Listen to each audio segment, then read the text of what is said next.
stopped being feasible, would I start doing GIF streams on TikTok?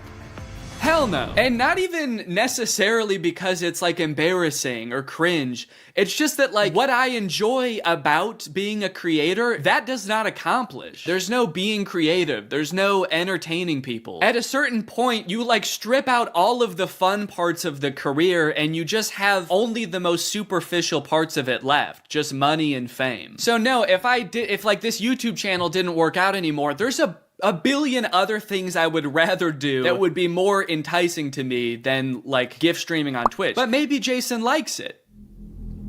He doesn't look like he does, but maybe he does. On the other hand, I could say that Jason is also older. He's lived a lot more life, he's had a lot more experience, and his career in the entertainment industry has gone through a lot more ups and downs than mine has. From what I can tell, Jason has been a stand-up comedian, he's been in TV shows, he's been a podcaster, a Viner, and a Vlog Squad member, and now a TikTok Live gift battler. Between all of those seasons of his life, I'm sure there was downtime where he could have thought, oh, maybe this isn't for me, I'm gonna get up and go get a normal job. And then, lo and behold, the next opportunity comes along. So in some sense, I do understand if Jason's mentality is like, maybe I'm just gonna do this for a little while until I get my next thing off the ground. And I know that when I started Vine, people said the same thing to me. They're like, what are you doing? Why are you doing Vine?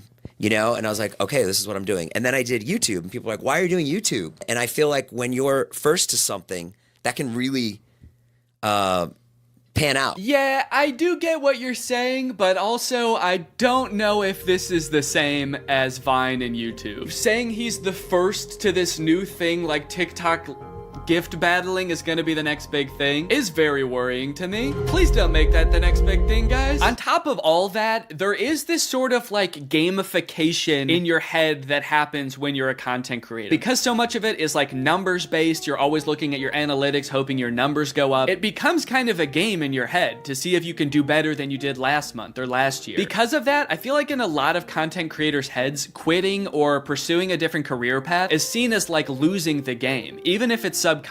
That being said, I don't think that's a healthy way to look at it, and I would encourage people who are pursuing being a creator to find other passions that, you know, if this didn't work out, you could pursue that instead, because I think just clinging to relevancy for relevancy's sake is not a good thing. But why try to guess what Jason's thinking when someone literally asked him on his own podcast why he doesn't just get a job? This isn't me saying this as a negative thing. I'm just totally asking. Please. Yeah.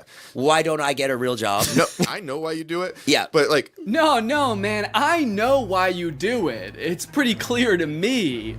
But could you tell everyone else why you do this? Someone said that the other day, why don't you get into real estate? I'm like, I hate it. I don't have a real estate license. Bo Granny? Oh yeah, I forgot. You have to be born with a real estate license to do real estate. But darn, Jason Nash was born with a TikTok account. So he has to do that instead. Right. Now look, would I be on TikTok Live if I wasn't in like a financial hole?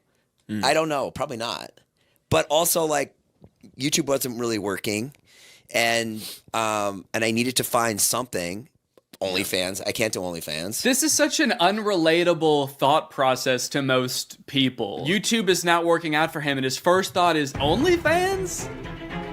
TikTok begging people for money? It just comes off as being so set on being an influencer that nothing else matters to this guy. Listen, it is what it is. It's like, I was on Vine, I was on YouTube, I was on Snapchat, and now I'm doing this. Don't say it like that. Now I'm doing this. I mean, I do like it. No, man, I don't think you do. Not after that. We all saw that. So anyway, it is what it is, and I have to do it because I love it, and it's my favorite thing. Phew, that was close. Hey, we can hear you. What? You said that was close out loud. Oh no! Do you ever think about going to DoorDash or to it like a? I just never thought it's entertainment or nothing. I don't care what it is. Like, what would you suggest I do? No.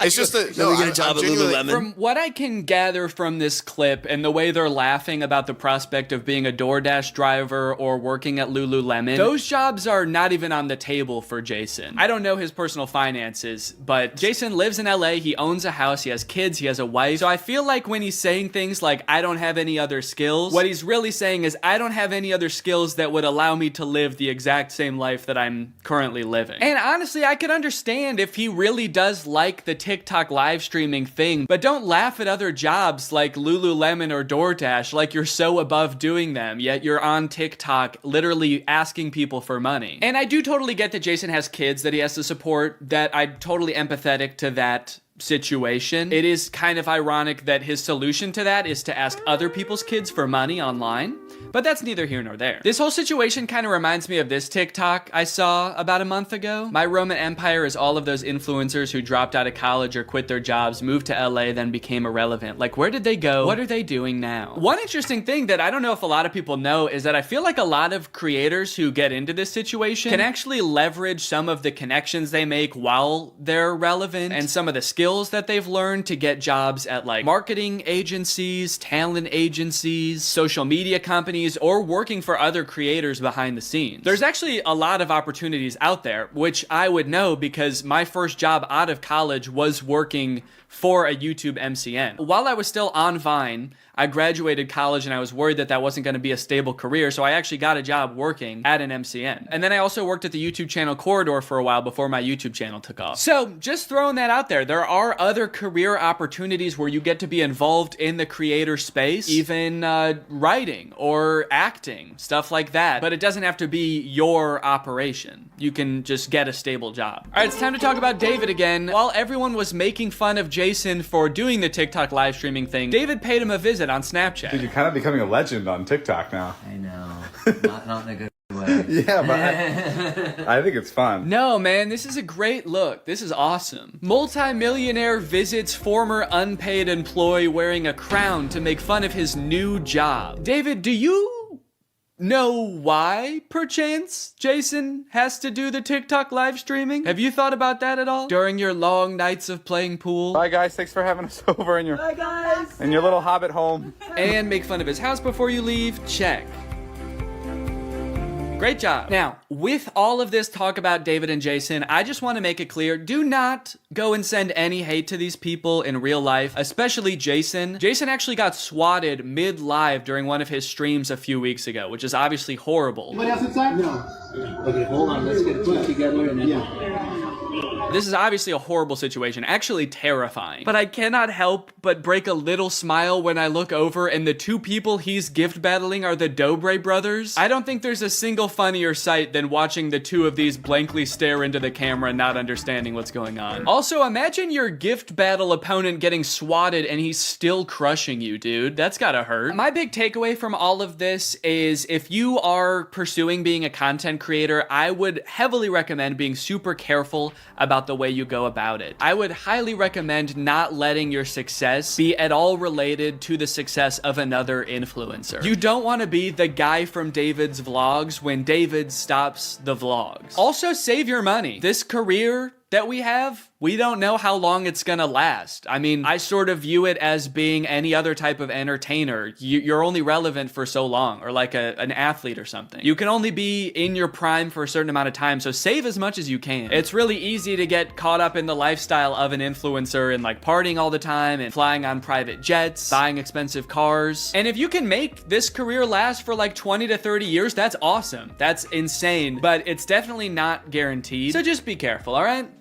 For me, for your old pal Dan. Alright guys, well I hope you enjoyed this video. If you're new here and you're not subscribed yet, make sure you subscribe and turn on my notifications to join Greg. Greg is what I call my fans here on YouTube, and if you just watch this whole video, that means you kinda gotta be a Greg now. I don't make the rules, sorry. Except for that rule I actually did make, but all the other rules I don't make. Alright, I'll see you guys next time.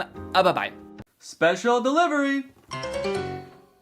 What's up, Greg? You guys know how when you buy something online and then return it, it gets sent back to the warehouse, repackaged, and then sold to somebody else? Maybe you picture some kind of alternate evil version of you that likes really tight-fitting t-shirts?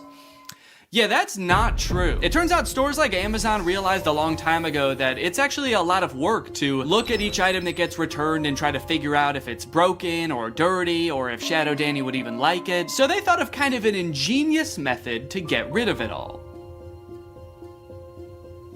They throw it in a landfill. That's where an estimated 6 billion pounds of returned items end up every year, but luckily, some of them escape this fate. Sitting in giant boxes in these third-party facilities across the country, these mysterious forgotten items cling to some sense of hope that they might find a new home. And I am very curious as to what's in these boxes. On Amazon, you can buy like anything from a dancing monkey plush toy to a clapping monkey plush toy. And everything in between. So I want to get my cold, sweaty little hands on one of these boxes of Amazon returns, but I don't know how. So I reached out to Raleigh Williams, the host of the YouTube channel Climate Town. So Raleigh, you're working on a video about free returns right now, right? Yeah, I saw this expose on a bunch of like brand new returns in a landfill and stores like throwing out cordless drills and perfectly new laptops and stuff. And I just thought like, we shouldn't be doing that. That shouldn't be how this system works. And so we've been reading up on it, and the reverse supply chain is not making me super optimistic. How do free returns go from like me returning an item to these random warehouses across the country where they end up in these mystery boxes? Yeah, so what's the last thing that you bought online? I think I bought AirPods. You know how there was like an option on the AirPods to, if you buy this, you can get it delivered to your house right away? Like they'll put it into a cannon and fire it at your window? Yeah, that's the option I picked because I needed them now. So that doesn't really exist in reverse. You can't you don't have your own cannon to like jam the AirPods in and fire it off back to Apple. So you put it into a box and then you ship it to what sort of seems like is back to the store. But it's not really going to the store, it's going to a thing called a returns center. So that's like this big ass warehouse where they get hundreds of thousands of returns from like all the crazy shit people bought from the internet. A lot of the returns get just thrown away at the dump. Some of the returns get donated, and then in some cases, they're gonna sell those returns to these bulk item liquidators. And this is kind of a good solution sometimes because you can actually get a little bit of money for those returns. So let's say you're like Sports Authority and you get a bunch of hockey sticks back. You can sell those to a bulk item liquidator for like pennies on how much they actually cost. Got it. So it's only hockey sticks at these facilities then? Oh my no, it is so many different items. Hockey nets, hockey pucks, goalie masks, hockey sticks. Did we say that one? So all these boxes full of returns,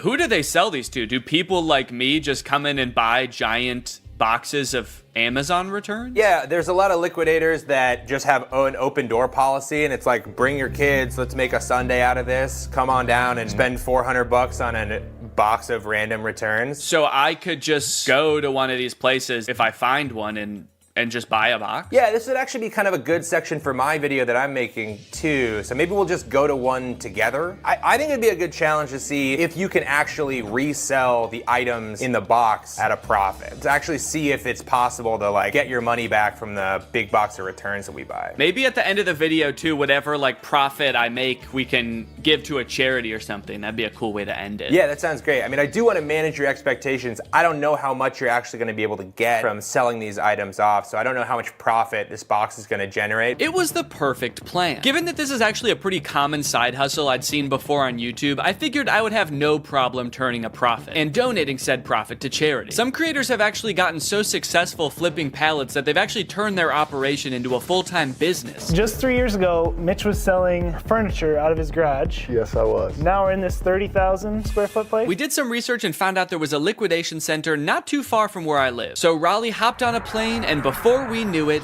there we were, in a place filled to the brim with things that for some reason or another, someone thought they wanted, but then changed their mind. A baby car mirror so you could start a safe road trip with your lovely baby. A breast enhancer that takes 2 AAA batteries. I was captivated by the untold story behind each item. This place also had overstock items in bulk like $66,000 worth of pacifiers and hundreds of this one aquarium decoration. I don't mean to sound like Cotton Eye Joe when I say this, but where did all this stuff come from? And where will it go? Raleigh and I searched the grounds for a while, looking for a box that spoke to us. We walked down corridors of bubble makers and as seen on TV products. We thought these women's blouses were pirate shirts, but eventually, we found the box for us. Priced at just $340, this box was a hodgepodge of various Amazon returns. Big boxes, small boxes, A Chewy box. A box of what appeared to be sweet and sour chicken. What rare, priceless gems could be waiting in here to uncover? We paid the fee, and a few hours later, the box was delivered. All right, guys, it's time to unbox the pallet. Honestly, I'm feeling pretty nervous about what's in here. I don't even know how many boxes are in here. I mean, what do you think, like 100? I think like probably 25 to 30 boxes are in here. Okay, so my guess was stupid then? Well, no. All right, box number 1. This is a tent. We could do the rest of this video in a tent. This is kind of sick. I'm liking this already, man. I'm not selling any of this stuff. This is exactly one person's worth of tent, or 2 very good friends worth of tent. And I like that if it's a clear night, you can see the stars from inside your tent. It's not going to protect you from bears or anything, but most tents don't. Oh, a pet gate. Yeah, pet safety fence. Wait, that's actually kind of sick. I might need one of these. I mean, I've got a baby that can crawl now. I also have dogs that crawl all the time. When dogs walk, is that called crawling? They're on all fours. It's just walking. But when a horse walks, is it called crawling? Oh yeah. Yeah, it's a Keurig. It's got the K right on top and everything. I wonder if it works. Now I'm noticing, if you look right here, there's like a little bit of scuffing. Yeah, I think this might be a gently used Keurig. As long as they used it gently. Oop, did a piece of... I lost a bit. I lost a bit of the Keurig. I'm going for the sweet and sour chicken. Oh, baby. Will it really be? So this is an example of a return. Somebody has like put it in a different box probably, and they've returned a thing. So they almost certainly took it out of the packaging, lost the packaging, and then said, fuck it, I'm returning it anyway. Oh, is it a vacuum maybe? I'm thinking, oh yeah, vacuum, little brush. It's a car vacuum. That is great. Maybe whoever ordered this wanted a car vacuum, and then between the time they ordered it and they got in a car crash and never wanted to set foot in a car again. Okay, or positive version, they ordered this. It worked so good. Their car was so clean. They're like, I'm not gonna need this again. They never needed for another it. 10 years. So. I cleaned it so good that it's never gonna get dirty again. All right, so this Chewy box was another one of the ones that like, it might be Chewy stuff or it might be... Based on everything else so far, I'm gonna say it's not Chewy stuff. And also I can tell it's a rug just by looking at it. It's also the way they've packaged it. It's like if Chewy packaged something like this and it came to your house, I would never shop at Chewy again. Yeah. It's like, yeah, it's fucking Chewy, come on. Dog treats spilling out the side. There's like tufts of dog hair stuck to the tape. Hey, do me a favor, ask your fucking dog if he cares how it's packaged, all right? Oh, it's soft though. Feel that rug. Wow. Yeah, I think it is some kind of, oop. Oh, this is nice. This is a nice padded floor. For your doggy duffel bag. And it looks like someone did put their dog in there. Yeah. It's all furry. Dog tested and returned. Dog tested, disapproved of. Dog disapproved. Right. A little rusty pan. Is it rusted? Oh, no, that's the brand? No, it is rusted. It is rusted. Oh, geez. So they must have used this a lot then. Yeah. They had this for 10 years and then sent it back to Amazon. It feels terrible to say goodbye after 10 years, but... I never liked it. It's just another rug. Dear customer, if there is crease on carpet you received, please don't worry. This is a normal phenomenon of folding carpets in order to meet the needs of international transportation. We intimately included a small watering can. Intimately? In big, huge bold to help you easily solve this abominable crease.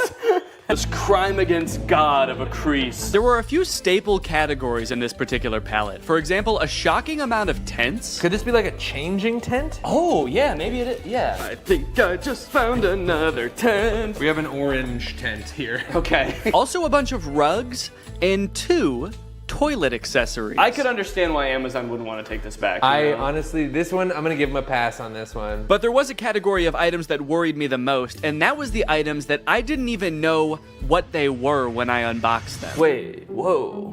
I don't know what this is, but it says mind reader. This thing can read my... Ah! Get out of my head! Get out! I can hear your thoughts. Why would it be called a mind reader? It's like, was this the coaster you wanted? How did you know? Get out of my head! Look at what, I don't know. It's like a garbage bag? I think so. What the hell is this?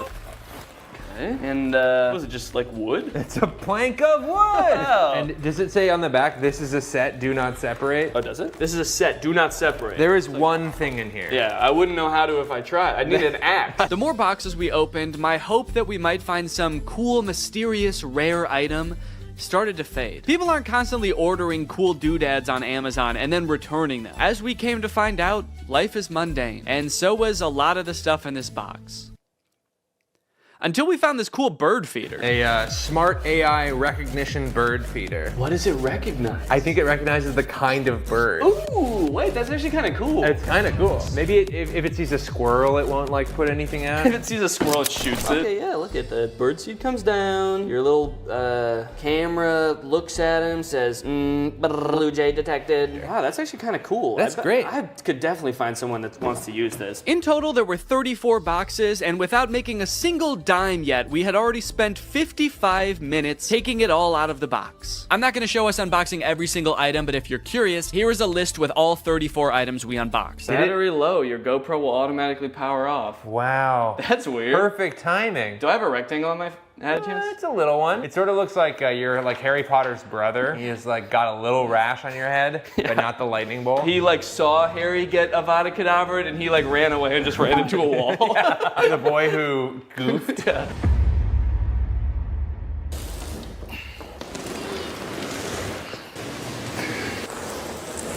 That thing is heavy as hell. I want to get this stuff listed on Facebook Marketplace as fast as possible, so I'm gonna take inventory of everything in this box, look it up on Amazon, and find out how much it costed. That way I can list it on Facebook Marketplace for a fair price. And this will be really interesting to see because this box cost $340. So once I tally everything up, I can see how much I can potentially make off of all of this. I've never had to think about how to properly photograph a toilet seat before. I don't know what people who are buying this thing are looking for. Like what's the best angle for this thing? You need to know how big the hole is for scale. I can put my hand there. Once I got everything inventoried, the next thing I had to do is actually figure out how much everything is worth. It was actually really interesting to see what the most expensive items on here were, what the cheapest items on here were. The cheapest thing was the USB clip-on fan, and the most expensive thing was that cream and gray rug, which was $140. A couple of the items, I didn't even know what they were when I opened them, and searching around on Amazon, I was actually able to figure it out. So now I can actually list it on Facebook and not just be like, this is I don't know what this is. It's a piece of wood with a handle. The thing I'm referring to right there, I thought was a cabinet door. Oh, is this a cabinet door? But is actually some kind of stovetop cover. It's a piece of wood that you put on top of your stove when you're not using it. That way you have extra counter space. Seems a little bit dangerous, maybe. I don't know why they made it out of wood. That seems like maybe the exact wrong material to make it out of. Oh, the vertical tents, the standy-uppy tents,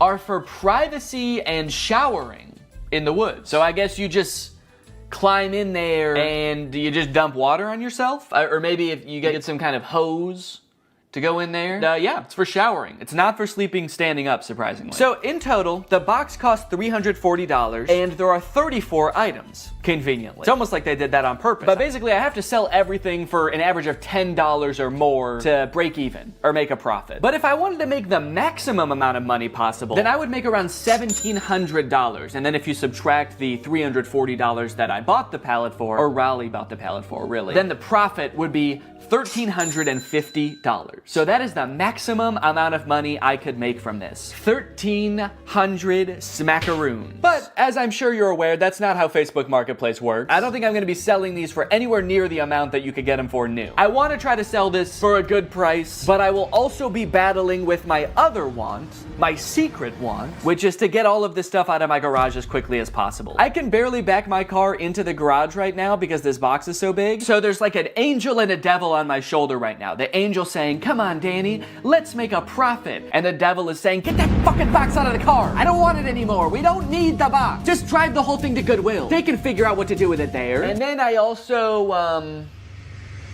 guess I also have to make sure some of this stuff works. I mean, there are electronics in here. Chainsaw, leaf blower toy, there's a Keurig, there's a vacuum. So it could be time for a product review section of the video. Now, $1,350 is a serious chunk of change, and if I wasn't donating this to charity, I would definitely want to make sure that I keep my profits safe and maybe even put them to work for me. But how do I go about saving that much money? $1,300 isn't gonna fit in my pockets unless I buy more pants. That's why this video is sponsored by SoFi, which is... Oh, it's not pants. Okay. SoFi is a next-gen finance app, and they're gonna help you bank, borrow, and invest all in one place. And I bet you can guess where that place is. It's in the app. But don't just take my word for it. Listen to me in a suit. Having a child is awesome, but it is quite expensive, so when I'm not using my money, I like to make sure it's working for me and not just sitting there, which is why I love SoFi. With SoFi checking and savings, I can earn more money on my money. With direct deposit, I can earn 9 times the national savings rate. For those of you who are new to high-yield savings accounts, don't worry. Daddy's gonna walk you through it. It's basically an account that makes your money work harder for you by giving you something back in interest. Your typical savings account at your local bank earns you about 0.45% interest. Yeah, sorry big banks, that's not gonna cut it, because with my SoFi high yield savings account, I can earn more in 6 weeks than I would in an entire year in a big bank savings account. With SoFi checking and savings, you get paid up to 2 days early, pay no account fees, and can earn up to $300 when you sign up for direct deposit. So if you want to sign up, just click the link in the description or scan this QR code.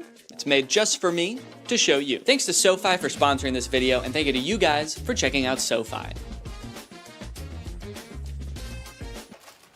Let's go ahead and pop some batteries in these. Hey, and this way, whoever buys these is gonna get free batteries as well, which I don't think they came with. So I'm actually sort of performing a service here. I should charge people more than the Amazon list. And that's what makes me such a business-minded guy. Time for the moment of truth. Hedge trimmers.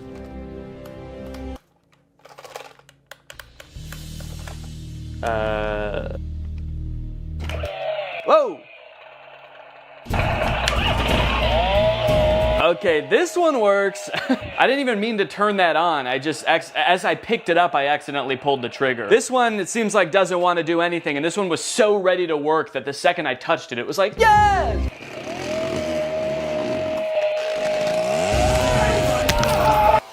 There we go. Ooh, and it blows. Okay, well, we got 2 out of the 3. And if someone buys these, I can just ask them if they want that one, even if it doesn't work. Next up, this clip-on fan. It's actually rechargeable, so there's a USB-C here. And let's see if it has any power right now. Oh, it only spins while my finger is on the button, which definitely does not seem very convenient. But let's give it a charge. And then we'll see what's what. Luckily, I've got a spare charger laying around from the AI pin, and it's USB-C. So I can't say I never got anything out of buying it, but we'll give it a minute to charge. In the meantime, let's test out its clipping functionality.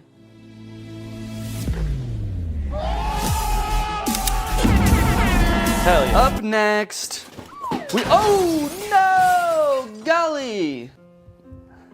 Is that really what I say when something surprising happens? Did I say, ooh, no, golly? No, golly! Having a child has turned my language all topsy-turvy. A few months ago, I definitely would have just said like, oh, fucking shit, as that thing fell over, you know, because I'm a cool guy, I swear.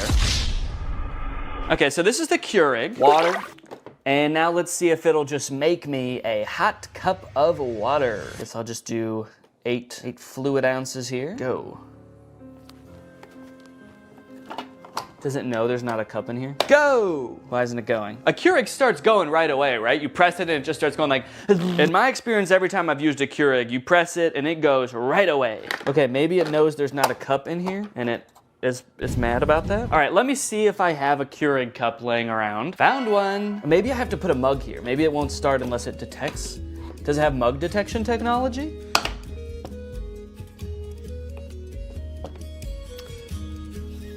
Okay, I think that this is also broken. Did I just buy a gigantic box of broken electronics? What do I do? What do I do with all this stuff? Amazon? I'm demanding you contact me to take all this stuff back and fix it and sell it again. I don't know how to fix a Keurig. I don't have the resources for that. Damn, dude. Golly. What did I say before? Oh no, golly. Ah! Smart AI recognition bird feeder. You get an automatic notification when you have a visitor. So you could get a notification that says like a cardinal's here or a hummingbird's here. How terrifying would it be if at like 4 a.m. you get a notification that's like Gary's here? You're like, who the fuck is Gary? You go on your phone, there's just a video of a man shoveling bird feed into his mouth. Thanks. I'm the CEO of this company. It tells me where all of them are, and I eat bird seed. Seat for the birds to hang out? Neat. Why doesn't this come with instructions? Okay, I have to scan the QR code to download the Bird Lover app from iOS or Android. Okay, so maybe the instructions will be on there. Bird Lover feeder. Bird lover feeder? Shouldn't it just be a bird feeder? Starting to think a human being is actually gonna show up. Little old lady. Thank you for setting this up, young man. I love birds, and I'm so hungry. And now? Oh, I wonder what this little thing is here. That's the camera lens, and then what is this? Is it a big speaker? Play soothing noises for the birds? Soothing noises, metro boomin'. Yo, okay, look it. Oh, what kind of bird has showed up to the bird feeder today? Danny bird. Okay, can I take a picture? Oh, I got a notification. Bird feeder camera has detected movement. I like that it's just saying that the smart bird feeder has detected movement. Obviously, it's not saying bird detected. It's like, we have detected something, but it's not a bird. You should probably just look for yourself to see. You're not gonna believe us if we tell you. It works! Man, I was worried about this one, because I actually feel like this thing's pretty cool, and I wanted it to work really bad, so why did someone return it then? That's the question. So many stories behind these boxes, you know? What happened in this person's life between when they ordered the AI bird feeder and when they returned the AI bird feeder? They suddenly started hating birds? Okay, surely by now the clip-on fan is charged, right? Let's take a look. Ooh, it is! It works! Okay, the clip-on fan works. In my effort to provide an excellent experience for my customers, I want to go beyond just the electronic items, okay? There are some non-electronic items that need my attention. Actually, there's just one. It's the rug with the abominable crease. And guys, I have really bad news. There is not an abominable crease on this carpet. There are two abominable creases. Right here and right here. That is just abominable, man. Actually, looking at it like this, there's kind of more than two, because there are some horizontal ones too. They're a little less severe, so I might not call them abominable, but I might call them like, dastardly. But they did give me instructions on how to fix the crease, so I'm gonna try all of this, and then I should have a perfectly good rug to sell. Let me get some water. God, my finger is getting tired from spraying. This is such a tiny little sprayer that you have to spray so many times. Okay, I've spritzed it. Wait, why is it still completely full? It's like I didn't use any water. That's like how much I filled it up in the first place. What kind of magic watering can? Okay, well, we've got a soggy crease. I'm pretty happy with it. So I'm gonna give it a few days, just like the instructions recommend. And then hopefully this will be ready to sell. The last things I needed to test were the tents. Yeah, this is nice. This fits me. Yeah, I've got over a foot of headspace. Give you guys my POV. There's my little piggly wigglies. Plenty of room, man. Maybe they returned it because they thought they would fit in the tent, but they're 8 feet tall. All right, well, I'm gonna give this tent a 10 out of 10. A tent out of tent, actually. Whoa! Hi. So this is definitely some kind of privacy tent. I guess maybe for changing and stuff, if you're on a camp out with the boys and you're all sharing a tent and you don't want the boys to see your bare butthole when you're changing, then you get one of these set up and now you can go in here just like this, and now you can't even tell that my butthole's out. Okay, here's what it looks like inside the tent. I don't know, I've done a decent amount of camping in my day and I've never felt the need to have one of these vertical tents. I'm gonna have to give it, honestly, I'm gonna give it like a 4. It does what it's supposed to do, but I don't know why it does what it's supposed to do. So, yeah, oop. You know, being in this one when that happens would probably be scary. You're standing in there, you got your willy out, and then it just blows away. All the boys are sitting around the campfire, and suddenly you're just like, oh, I got the tent so this wouldn't happen. This last tent I was very confused about as I was putting it together. It's completely transparent, but has no ventilation. My suspicion was right that there is no ventilation in here. I mean, at least not without opening these windows. There are windows. Okay, so let me close this up, and now we'll just sit for a second. We'll see. Well, okay, hang on. This is not even big enough to sleep in, actually, now that I'm thinking about it. No, it's not big enough at all. This must not be a camping tent. Must not be for sleeping. What other, is this, oh, maybe this tent is like to keep you warm because it is insanely hot in here. That's why I say that. So, yeah, I guess there's like no problems. Oh, there's sand in here. What the hell? Look at, there's sand all over here and dirt on the inside. Okay, someone for sure used this. Despite being a little worn, it does the job. So I gave it an 8. Out of 10. After all of that testing and reviewing, I was finally able to get everything up and listed on Facebook Marketplace, and a few days later, I got a message. It was Barbara, and she wanted my pet gate. Hello, how are you? I'm so sorry I'm late. Oh, that's okay. Since I didn't want to give 34 strangers my address, I decided I would meet each customer at a nearby grocery store. Well, let me show you the 2 little Yorkies. Oh, cute. Yay! Yay! And the next day, I met Irene to give her my landscaping lights. Hello, Irene. Oh, sorry, did I scare you? I 1000% did scare her. She screamed and jumped when I said her name, but that didn't matter because I had just made $23. Just about every day I was heading off to the grocery store parking lot to meet with yet another potential customer. I felt like I had the foundations of a real small business on my hands. Another day, another drive to the grocery store parking lot. Goodbye, sweet and sour chicken box. Goodbye. I was spending a decent amount of time driving to and from the grocery store and waiting at the grocery store, but that didn't really matter because I was making money, baby. I don't have the money. He paid me on Zelle. All right, we're a few days in now.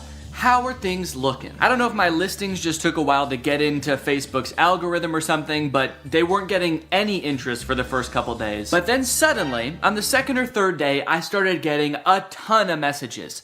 Just like that. And the messages are great because it means that I might be able to sell something, but it is also like really hard to keep track of. If you've ever sold anything on Facebook Marketplace before, you probably have dealt with this, but people will message you and then just disappear after you respond. Hi Danny, is this still available? You only have 4 pieces. They're talking about the pathway lights, there are only 4 of them. I don't know why they needed to tell me that.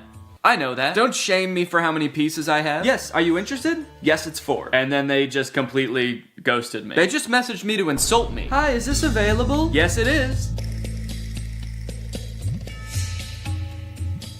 Do you want it? I guess when you're buying things, you probably have so many options because there's probably, there's a million rugs on Facebook Marketplace. So you don't have to treat one guy selling a rug very well. This person messaged me about the clear chair mat and said, are you ever in downtown Chicago? Even though I have my location listed on the listing, it is not downtown Chicago. I have it listed as pickup only. So I said, no, not really. And then I offered to meet him halfway in 2 different towns. And then he just stopped responding. No, sorry, I only want your ridiculously discounted product if you drive all the way to me and hand it to me. I'm not even gonna get out of bed, actually. You can just come in. And if all that wasn't bad enough, the crease is still there. All of them. Yep, this thing's been laying here days now. Probably a week, actually. And the creases haven't gone down a lick. So I'm sorry, but if anyone buys this rug, the crease is gonna become their problem. All right? I'm not doing the crease. Every time I had a potential new sale on my hands, I had to dig into the box to find the item, which was surprisingly difficult. And I ended up having to use a shovel a few times to dig an item out from the bottom of the box. If I was gonna do this again, I would definitely invest in some other storage system like shelves, which might take up more space, but it would be so much easier to access the items. What really added insult to injury in this case is that the person who was requesting this item actually ghosted me right after I did this. But that's not even the worst part, because I actually have a much bigger concern about this box. And that concern is that the box is perhaps cursed. Firstly, after I reviewed all the electronic stuff in my office, I was moving the boxes around and a big spider crawled out of one. And it zoomed around, it took me forever to find, and luckily I was really chill about the whole thing. Secondly, anytime I've been doing anything with the box, I've been sneezing a lot. Ugh. What am I allergic to in this box?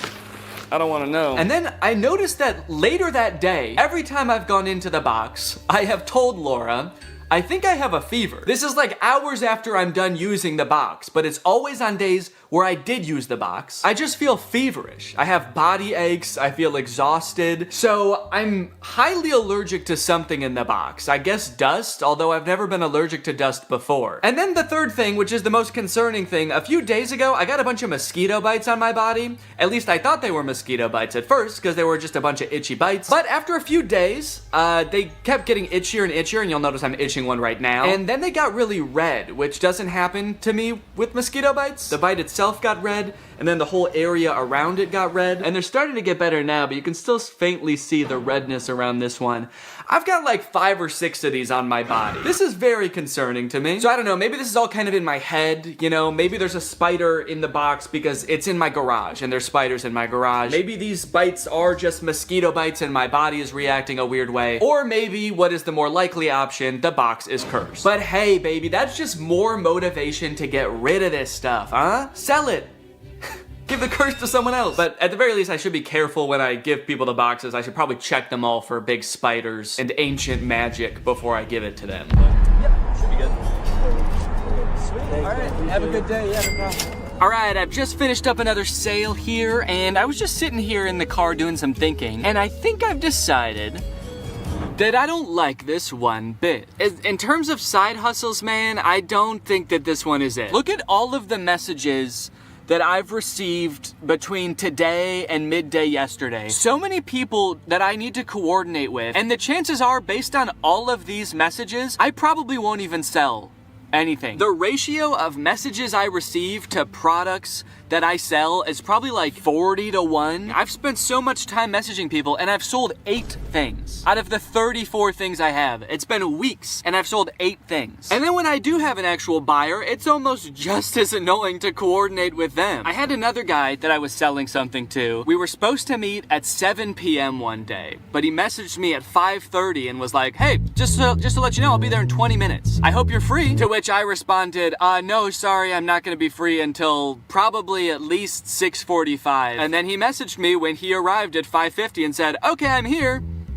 Oh no, I didn't see your message because I was driving. Can you come anyway? But it was all worth it in the end because I sold the desk chair mat for $15. And as he was typing my information into Zelle, he also asked if he could have a discount. And I gave him one. Guys, I'm not good at this. Now, to be fair, this is completely my fault. I signed up to do this video. When Raleigh proposed, we did a collab, and I decided on this idea as my end of the collab. I had watched, I think one video about pallet flipping on Amazon, and I thought it looked easy. And I don't know where my critical thinking was when I watched this video, because watching it back in hindsight, there were definitely some red flags. This is a video called The Best Side Hustle No One Is Talking About, Flipping Amazon Return Pallets. It was made by this channel. They're a couple. They do a lot of Amazon pallet flipping, and so I thought it looked fun. And I think what really drew me in is this little bad boy right here, the MSRP counter. Every time they open a product to see what it is, they tally up how much it costs on Amazon, and they add that to the MSRP counter. By the time they're done unboxing the pallet, their MSRP counter is like $3,000 for a $500 box. So that's great, you know? They made $3,000. Except, no they didn't. They've unboxed a bunch of stuff and they've added up what it would have cost them to buy new. It's crazy that to me,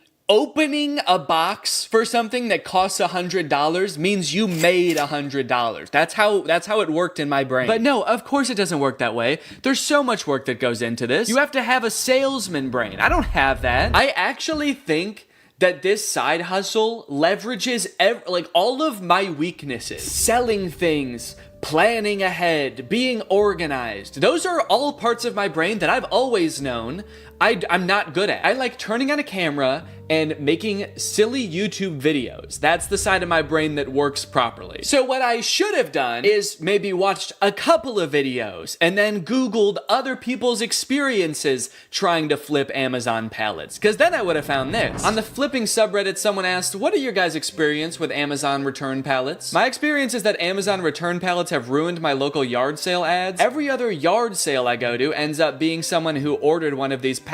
Stop watching YouTube videos. 99% of that crap you are watching talking about junk pallets is paid advertisement. You're gonna get broken junk and used dildos while all the good shit was picked out right before they loaded it on the truck. Sounds like this person has been hurt and disgusted. This person said, depending on where you live, there's probably many people already doing this. I actually think it's better to wait and buy from these people at yard sales when they're trying to unload their death pile of merchandise. So hold on, there's Amazon, then the warehouses, then the people buying the pallets. They can't sell them, so they do a yard sale. Then there's other people coming to the yard sale to flip that and sell it to other people. How deep does this chain go? And why do I feel like it somehow all eventually ends up in a landfill anyway? Knowing how many people are doing this and failing is also making it seem like there's no way I can sell all this stuff because obviously there's competition. There's other people probably selling the same stuff and they're probably better at selling than me. They're already 3 steps ahead of me. They're waiting for me to sell it at a garage sale so someone else can buy it and then that person throws it away eventually.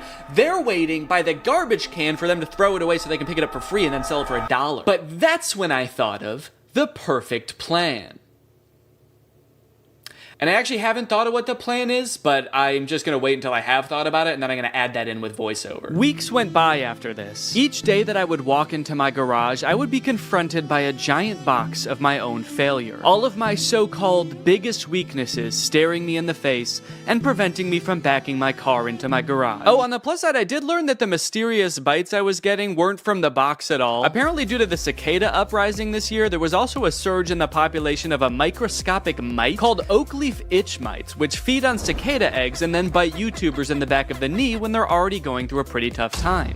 I was letting nearly all of my messages go unanswered at this point. I had resigned to not making a profit, which at this point meant I would not be donating to charity. In fact, I would have to steal $180 from charity. I started researching which charities it would be most ethical to steal from when suddenly, I remembered something. Something that gave me the idea for the perfect plan. My experience is that Amazon return pallets have ruined my local yard sale ads. All right, this is the beginning of the garage sale long shot.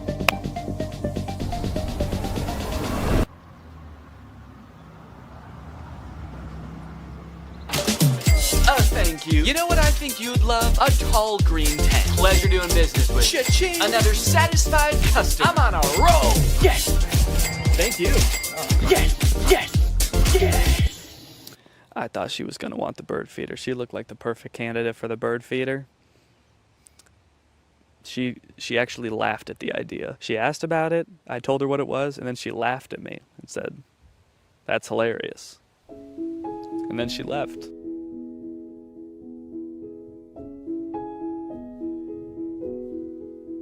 Excuse me, are you interested in a break orange tent or raised toilet seat?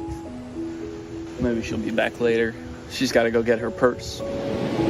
Or a clip-on fan, or an AI bird feeder. Well, it didn't go as well as I thought it was going to. So that's great. I don't know, man. I had this idea that if I set up a garage sale and had people coming through, I would just be selling item after item, and it would all be gone by the end of the day. But I sold, let's see, 1, 2, 3, 4, 5, 6 items, and I was there for about 6 hours. And I think 2 or 3 of those was just one guy. He bought one thing and then he came back for more because he told his daughter that he met a YouTuber and his daughter knew who I was, so he wanted to buy more stuff for her. So if that hadn't happened, I would have sold even less. As of right now, I have sold $303 worth of products. That means that I'm only like $37 away from breaking even. So if I could just make $37, that would be fantastic. And you might think that's not very much work. That's only, like a couple more things. But guys, I have other things to do. I have other videos to work on. I actually took a break from this for like a month. The garage sale was like a month ago because I had to work on the copycats video. But luckily, I remembered a rule called the 80-20 rule, okay? 20% of your work is gonna yield you 80% of your results. And this rule applies for all sorts of things in life, In a classroom, maybe 80% of the trouble is caused by 20% of the kids. In customer service, probably 80% of your calls are from 20% of your customers. And if I apply that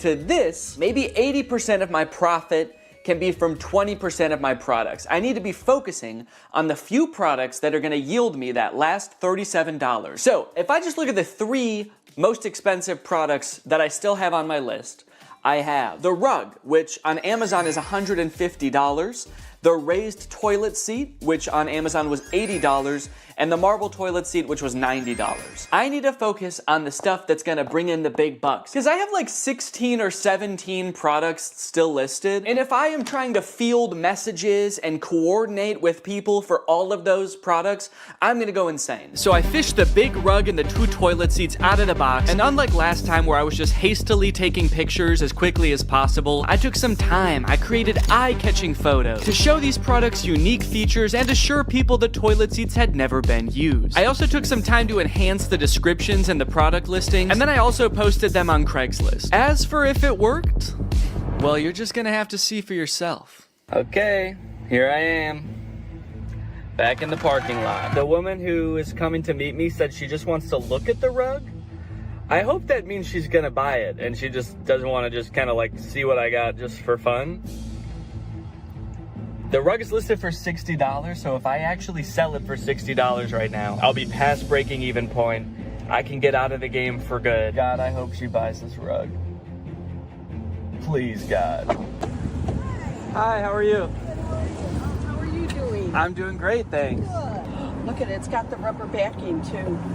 It's perfect. Said it was new. Yeah, so I bought a box of Amazon customer returns. It's All right, beautiful. fantastic. Oh, yes, thank you so much. Okay, could you put it in the back of my car? Absolutely. Yes! Yes! Yes! Look at that! 60 bones, baby! I broke even, bitch.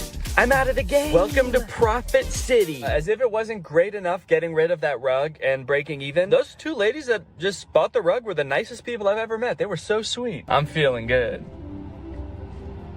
I think I'm gonna do this whole thing again. Just kidding. I don't think I'm ever gonna go on Facebook again, actually. In case you're wondering, I did a little rough estimate of how many hours I spent on this side hustle. That way I could calculate an hourly wage for my efforts. It was $1. That's right, Raleigh, $23, and all it took me was 4 months. Honestly, bravo. I did not think you were going to be able to make a profit. And just to clarify, you're not counting the cost of delivery into the cost of the box yet, are you? What? Yeah, it was $75 to get the box delivered, so that was on top of the $350 for the box. So technically, you haven't quite broken even yet. Hey, Danny. After breaking even, I felt like I had done what I set out to do. I made a profit, I proved it could be done, and so I called the experiment complete. I let Laura know I wasn't gonna try to sell the rest of the items, and she wasted no time getting rid of everything else so fast. She wanted to use our garage again, man, so she just put everything up on our neighborhood's free cycle group on Facebook and got rid of it all in like a couple of days. I've been working on this video since July, and she got rid of everything in a couple of days, even the stuff that doesn't work. This video was made in collaboration with Climate Town. They came up with the idea and everything, and they actually made an entire video on their channel about the free returns problem. They did a ton of research. They're a lot smarter than me, so if you want more info on free returns, go check out their video. But that brings us to the charity. So I have a profit of $23, or at least I did, until I sold the very last item, the box, to myself. You don't come across a cool big box like this very often. Who knows what I could do with this? I could make it a little fort. So I'm holding onto the box. Unfortunately, I did get a really bad deal on it. It was $10,000. The one time I negotiate and actually drive a hard bargain, it's on myself. So now I've got $10,023 to donate. I'm gonna be donating to Feeding America. They provide meals for people in need. I'm gonna add a fundraiser to this video down below, so if you guys wanna join me in donating, that would be awesome. Even just $1 can provide at least 10 meals for someone in need. So it's a really great opportunity to make a difference this holiday season. Anyways, guys, I hope you enjoyed this video. Make sure to subscribe if you're not yet to join Greg, and I'll see you next time. What's up, Greg, and welcome back to another episode of Please Stop Trying to Give Birth at Disneyland. Please. Did you guys know about this? I just found out this is a thing. Women are trying to give birth at Disneyland in order to get a free lifetime pass. Don't do that. As I'm sure you guys are aware, because Disney is such a huge company with so many adoring fans and people love going to Disneyland, there are a ton of like urban legends and lore surrounding the Disney parks. You guys may have heard of some of the more outlandish ones, like there's one that like Walt Disney's head is like frozen and buried somewhere at Disneyland or something, or like it's like Buzz Lightyear's head on the Toy Story ride or something like that. But today I wanted to sort of dive into some of the urban legends surrounding the Disney parks. Mostly the strange things that Disney adults do at the Disney parks. Although some of these things are so weird that I hesitate to call these people Disney adults, some of these things are a little extreme. Kind of feel like I should call them something else. These people are like Disney extremists or something, I don't know. The first one, like I said, women flock to Disneyland to give birth and get a lifetime free ticket, which is such a bad idea on its face. Like, please give give birth in a hospital, give birth where there are like medical professionals around and not like a chipmunk. And the worst part of it is obviously this perk is an urban myth and does not exist. This is not a real thing. Laboring women have shown up at Disneyland in the hope that their bub will be born there and get a lifetime free ticket. But guess what? That perk is an urban myth and does not exist. Important to note, this article is Australian. That's why they're calling the baby bub. They're talking about a baby there. They're not talking about like a bottle of champagne or something. I'm going to Disneyland and giving birth to that bubbly dude, which is also what I call having a fart. I just gave birth to a bubbly. As a veteran of the pregnancy game, I know for sure that the journey to motherhood, okay, that's a weird way to say I've given birth before, or just that I am a mom. As a veteran to the pregnancy game. So you have kids, right? Me? Yep, yeah, that's right. I've done 3 tours of pregnancy. I've seen shit you cannot imagine. The pain, the screaming. Yeah, I've heard childbirth can be pretty tough. The innocent lives lost. Oh. What? The airstrikes. So many civilian casualties. Are we still talking about giving birth? Yes. Laboring women are racing to Disneyland's gates in hopes that if their baby is born there, they will secure their child a lifetime pass. Okay, so the article goes on to describe that there are people that have given birth at Disneyland before, and people have tried to replicate it and give birth at Disneyland, and they've gotten caught, and it hasn't gone well. I do feel like the article is over-exaggerating, though, saying that laboring women are racing to Disneyland's gates. Like, pregnant women have, like, the baby already coming out and they're shoving it back in, like running into Disneyland. There's just like a crowd of angry mothers-to-be banging on the gates in front of Disneyland. Let us in! We must release our spawn! Like making a break to the Pirates of the Caribbean ride to do a water birth. I just feel like they're exaggerating a little bit. I don't know if I would characterize it quite like that. So you're probably wondering how this rumor started. Like, did Disney ever at one point give a lifetime pass to someone whose baby was born at Disneyland? Well, I will let this TikTok explain that. Today in Disney history, the very first Disneyland baby was born. Rosa Salcedo gave birth to a 6-pound,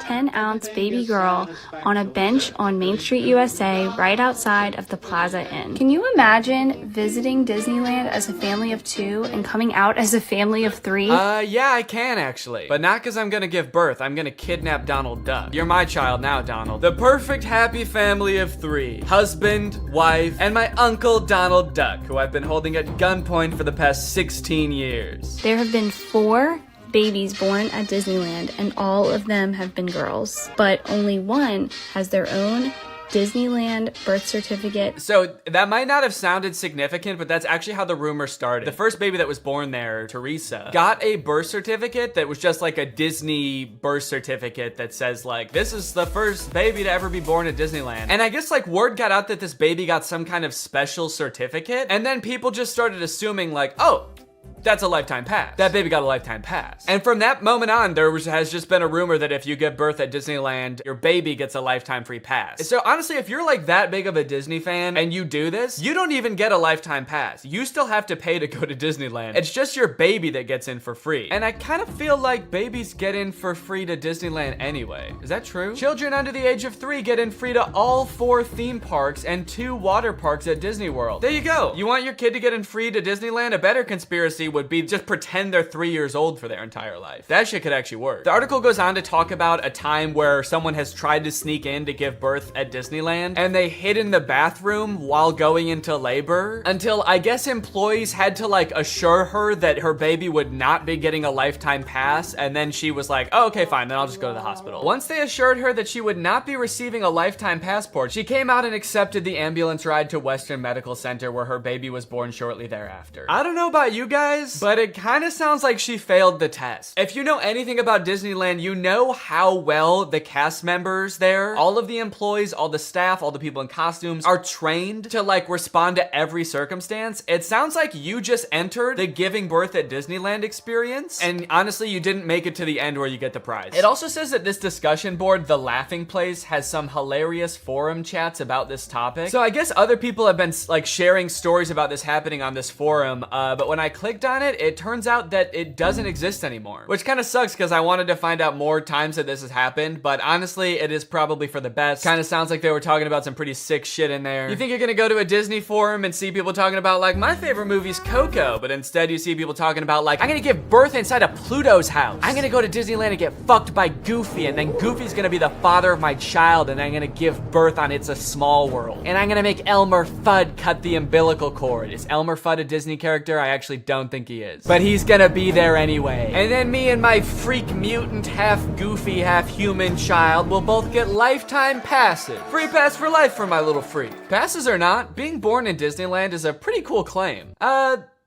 Yeah, I mean, I guess so. The way this is written, it kind of makes it sound like, so you might not get a free pass, but I don't know, it's worth a shot. You might want to do it anyway, just for shits. I've actually found a little bit of discussion about this on TikTok as well. Quick question, what's stopping me from giving birth in Disney World? Like in the Magic Kingdom, on a ride, in the Epcot ball? I think this TikTok in particular is a joke, but the comments under this TikTok are actually very interesting. I went into labor at Disney. They were not cool about it. And people like responded asking her to elaborate, and she goes on to detail her experience going into labor at Disney. And from her experience, it kind of sounds like the second anybody starts going into labor at Disney now because of this conspiracy, the entire staff immediately flips and like makes it their top priority to get you out of the park and like to a hospital to give birth. And I guess that sometimes they can be so rushed trying to get you out of the park that it comes off as rude, but obviously they're just like concerned for your health. They also don't want this rumor escalating of like people giving birth getting a free pass. And also it's just like people in sweaty mascot costumes trying to not deliver a baby because that's not their job. So sometimes I guess it comes off as rude. But the funny thing is, from this woman's entire explanation, it sounds like she didn't even know that this urban legend was a thing. So in her head, I guess she just like broke some unspoken rule at Disneyland that she had no idea about and made the entire staff of the happiest place on earth turn on her in an instant, which is so funny to me. Hello there, what can I get for you? Yeah, can I just get a medium root beer, please? Oh,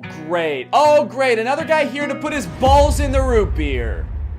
What? Hey everybody, this guy right here is about to pull out his big fat balls in front of everyone, in front of a bunch of children, and put his balls in a glass of root beer.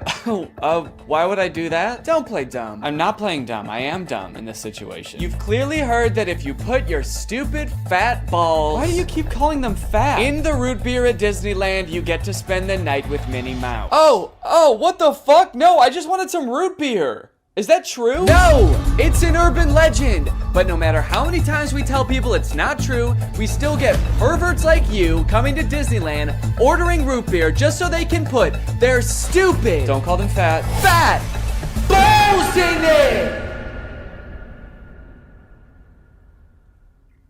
Oh, come on, man, don't cry. I already am. Why do you still sell root beer if this keeps happening? Because if you shit in the root beer, you actually do get a free fast pass for Space Mountain. Okay, I don't want to put my balls in root beer, and I definitely don't want to shit in the root beer, okay? I legitimately just want to drink some root beer. Oh. Sorry, my bad, man. I didn't know. Okay, well, that's literally what I asked for, so here you go. Ah, what the fuck is that? It's Walt Disney's head. You said the secret code, so here's his head. No, root beer. What? I wanted root beer. I wanted to drink root beer. So no head? No. Overall, pretty disappointing that anyone actually believed this in the first place. In what world would Disney want to foster an environment where mothers are coming into their park, their theme park, to try to give birth? Especially if they're not like billing it back to the person that gave birth and being like, okay, here's your hospital bill, and because it's Disney, it was $1 million.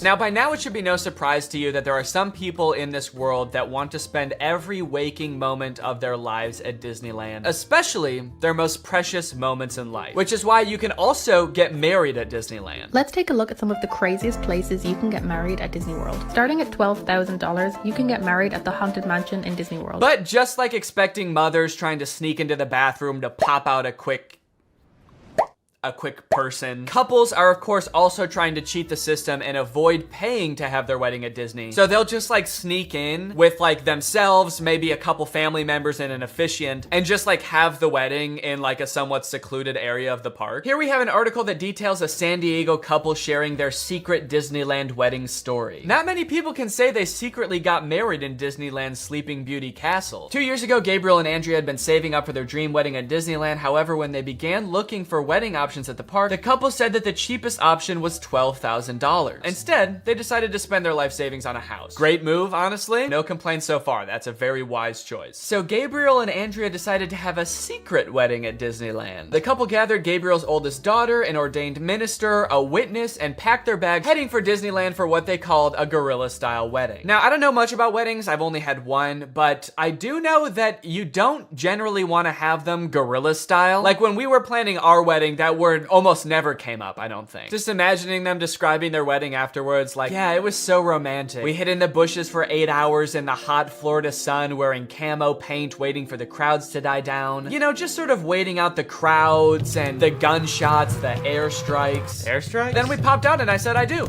Happiest day of my life. Here's my favorite picture of the big day. Now buckle up because this next urban legend is about to get nasty. Quite literally, this is disgusting. Like I said, the most devoted Disney fans would probably spend forever at Disney if they could, but maybe they can. For years and years, the Haunted Mansion has been the home to an endless supply of Disney myths and legends. But the attraction's most prevalent and persistent rumor is that guests regularly spread the remains of their friends and family inside the ride. This can't be true though, right? It is 100% true. Yes, that is right, and I don't want to bash anybody's final wishes. I know that that's a very personal thing, but spreading human remains in a public place that people are like walking around and touching? Please don't do that. Or you know what, I should say, you know, because I feel bad for people who are just trying to honor their dead relatives' wishes or whatever. If you're alive still and you're watching this video and that's gonna be in your will, please take it out. Don't make people do that on your behalf. Honestly, I am a little relieved that people are sticking to like spreading ashes at least, because there are a lot of different ways to dispose of a body. It was actually my grandpa's greatest wish to be laid to rest at Disney. Oh, that's sweet. You're gonna scatter his ashes around at the park? Not exactly. The Haunted Mansion probably has so much human ashes in it, it's not even funny, said one Disneyland custodian. Blah! That is the nastiest thing. Oh my god. Don't do that. Do not do that. Please. People scatter their loved ones' ashes in the Disney parks monthly. Can you imagine just like being on a ride and the person next to you is dumping out ashes? Disney employees are literally aware of this too. They have to follow special protocols every time this happens. The custodians are used to identifying and vacuuming up these ashes. I don't know why I was surprised to hear they vacuum them up. Of course they do. It's a literal human corpse, basically. Of course they get rid of it. The people who are like requesting this happen to their bodies must know this, right? They must know that some custodian that does not willingly work in like a morgue or something is going to have to take care of that. This sounds awful for everyone. If you're the custodian, you have to vacuum it up, but if you're the person that just lost someone you care about, you have to know that they're just gonna vacuum it up. They might even make you watch. They have you come identify all the places that you scattered the remains, and then they just like make eye contact with you while they're vacuuming it up. This is going in the garbage now. We're gonna throw this in the garbage now. Say bye-bye. So when you're laying them to rest in the happiest place on earth, you're actually condemning them to forever in the suckiest place in the world.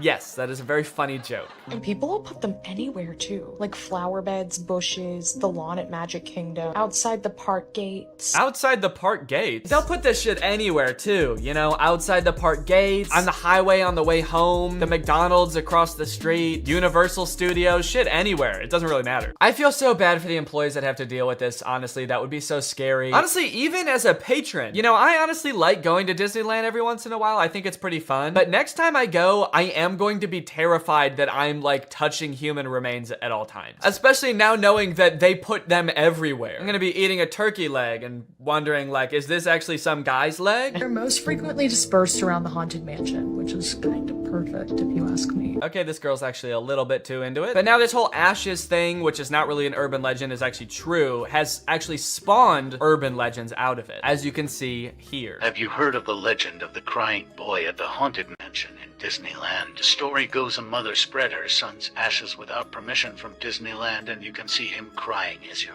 exiting the ride. Spooky. I wonder why he's crying. Maybe because his ashes are in a vacuum. Maybe because he was a little boy and his mom spread his ashes in the scariest ride at Disneyland. The mom was like, yeah, my son used to love this ride. Every time we would get on it, he would be screaming and crying and shaking because he was so happy and excited. So I decided this is the perfect place for him to spend the rest of eternity. In a rundown castle of pure terror. It's what my darling little boy would have wanted. All in all, it seems to me that Disney, this giant corporation that owns like every media property known to man, has their grubby little fingers wrapped around people a little bit too tightly. It's like you already have every movie and TV show. Do you really need people like begging to spend their entire lives at your theme park also? But even still, with people spreading their loved ones' ashes at Disney, people trying to give birth at Disney just to get free tickets, Disney is still trying their best to immerse you in their parks as much as possible to make you never want to leave. Recently, Disney opened up the Galactic Star Cruiser Hotel, which is a Star Wars hotel and experience. I think it's like a 2 or 3 day long experience where you are like in this hotel. There's like a story that you have to follow about shit going on around you. It seems very immersive, and to a pretty big Star Wars fan, honestly, it sounds pretty cool. But it is also $5,000, and instead of windows, your room has a screen that just shows a video of outer space playing. So, you know, just keep that in mind that you might go insane while you're in this place. With no concept of night or day, you just have to adhere to the Star Wars pre-approved activities. There's like stormtroopers patrolling the halls at all times. It's kind of like they wanted to build a Star Wars hotel, but they built a prison instead. I read through some of the Google reviews for this hotel. It's only been open for a little bit, so there's not that much to go off of. And honestly, there are a lot of 5-star reviews of people who seemingly really enjoyed it. I did think that this review was really funny. This person gave it a 1 out of 5, and they said, thought the experience was fun, but not worth the price. There are too many missions to keep track of, and you are always missing something. It kind of seems like they got like too immersed in the story and like started to believe that they really needed to complete these missions. This sounds more like the review of a disgruntled employee that like works on a spaceship. There are too many fucking missions, man. There's too much shit to do. The hyperdrive is gonna fail, and I need to fix that. Not to mention the First Order's breathing down my fucking neck, trying to get me to give away the location of my comrade. This place is fucking stressful. I think my favorite thing I've seen come out of this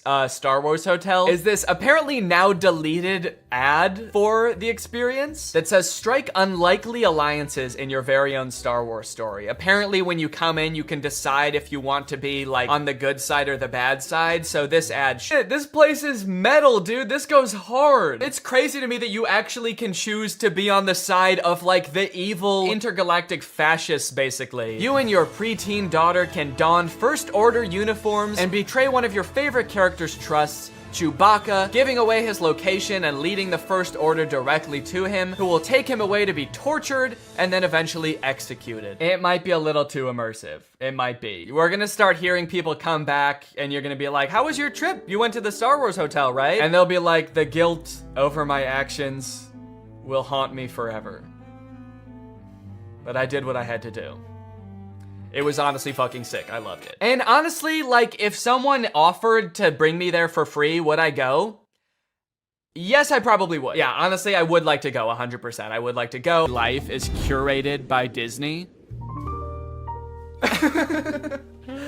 Oh gosh. I feel like we have so much chemistry together. Me too. This has been great. This date was a lot of fun. I really haven't connected with anyone like this in a long time. Fantastic. How likely would you be to recommend this experience to a friend? What? On a scale from 1 to 10, how would you rate my performance? Performance? I thought you were just like genuinely interested in me, like romantically. Oh, perfect. So a 10 then? I really opened up to you. And you opened up to me. That's all just part of the story living experience. It's Disney magic. So that whole story you told me about how sad you were that you had to release your pet into the wild because it had grown to be wild. That was the plot of The Fox and the Hound. What the fuck is wrong with you? Thank you for riding Disney's Love Connection. Please make sure you pick up all your belongings as you exit the ride. Are you an animatronic? Please do not try to fuck any of the animatronics. Are you all animatronic? Have a lovely day here at Am I the only person that lives here? Anyway, that's the end of the video. It's time to talk about our sponsor. What's up? It's me, a hacker, and I'm so excited to steal your data because you don't have today's sponsor, ExpressVPN. You see, sending data over an unencrypted network is a lot like sending a postcard. There's no envelope to cover up your info and protect your sacred message. So any old creep with a little bit of basic computer knowledge and a little bit of free time can come along and check out all of your private information. I'm talking passwords, financial details, hell, emails. I'm gonna look at all of it. I'm doing it right now. Hey guys, I was just kidding. It's just me, Danny. Well, I wasn't kidding about most of it, actually. Just the part about me being a hacker. But the rest of it is true. Oh, there's not enough light on my face now. Can I just sort of illuminate my face with this? Luckily, today's sponsor, ExpressVPN, is here to help. Because ExpressVPN encrypts all of your network data with their best-in-class encryption. It would literally take a hacker using a supercomputer billions of years to crack this encryption. ExpressVPN has the fastest speeds out there. They've got 24/7 customer support, and ExpressVPN is extremely easy to use. You can fire it up and get connected with just one click. I've got ExpressVPN on every device that can have it, just to have a little bit of extra peace of mind when I'm out and about, especially on public Wi-Fi. So if you want to find out how you can get 3 months of ExpressVPN for free, then head on over to the link in the description. That's expressvpn.com/Danny Gonzalez. That's expressvpn.com/Danny Gonzalez. Thank you, ExpressVPN, so much for keeping us safe, but also sponsoring this video. Thank you to you guys for checking out ExpressVPN. When you click on the link, it really helps to support my channel, so thank you for that. All right, thank you guys for watching this video. I hope you enjoyed it. If you're new here and you're not subscribed yet, make sure you subscribe and turn on my notifications to join Greg. Greg is what I call my army here on YouTube. We are a ruthless army whose violence and terror knows no bounds. Please subscribe and turn on my notifications to join, and I will see you next time. Bye-bye. What's up, Greg? I hope you're having a great holiday season. I know I was, until I watched the new Home Alone movie. And I got sick, also. I think the movie might have given it to me, honestly. You know, guys, when you think about it, I guess it makes a lot of sense that they would make a new Home Alone movie, you know? Hollywood loves their sequels. There's sequels of sequels, and they've already made like 5 Home Alone movies, so why stop there? And sure, like, nobody has watched or even been interested in the last, like, 3, but all the more reason to make another one, you know? Sort of a comeback Home Alone movie this could be. I guess could have been, if it wasn't already out and wasn't already bad. It's a shame, man. I really liked the first 2 Home Alone movies, but then after that, nothing feels the same. And I don't know what it is about this one in particular, but watching this little kid beat the shit out of these burglars, it's just not as fun as it used to be. I guess I really am grown up. Oh, no, you know what it is, actually? It's not that I'm grown up. It's that instead of making the villains in this movie like cartoonishly evil burglars, they made them like a struggling middle-class family who are only breaking into this kid's house due to a misunderstanding. They're not evil. They're not trying to hurt anyone or kill anyone. They're just like a down-on-their-luck family. And this rich kid is just fucking him up at every turn, dude. This movie is insane. You know how a Home Alone movie goes. There's a kid, he gets left in his house by himself, there's robbers who try to break in, and the kid sets up a bunch of traps to try to hurt them and embarrass them. And that's exactly what happens in this movie. So you're probably wondering, who are these robbers and why do they want to break into this kid's house so bad? So let me tell you. Pam and Jeff McKenzie are parents. They live in the same area as the main kid, Max. And the movie starts off with them having an open house. They're trying to sell their house because they're both down on their luck. One of them doesn't make very much money and the other has just lost his job. And so they're trying to sell their house to keep food on the table for their families. It's very sad. The movie sort of tries to make it into like a funny thing happening. There's like millennials that come to try to buy the house, wearing berets and scarves. You know how like millennials do. Always wearing berets and scarves, I am. The schools here are amazing. They are totally lit. And there's a lot of scenes like this in the movie that seem like they're trying to get you to empathize with this couple. In this scene, they're just talking about how they can't afford to live in this house anymore, even though they love this house and they always thought that they'd be growing old together in the house. Unfortunately, it just won't be able to become a reality for them. I always thought we'd get old and weird in this house, but we've done the math. We can't afford it on my salary alone. Yeah, but I mean, I crushed my interview with IBM. Crushed it. But that was 3 months ago. It's very sad. And when I watched this, I didn't know that these two were going to be the ones who were gonna have all of the booby traps happen to them. And it's kind of crazy now watching it back, being like, holy shit, just about an hour and a half from now, these two are gonna be getting maimed by a rich child.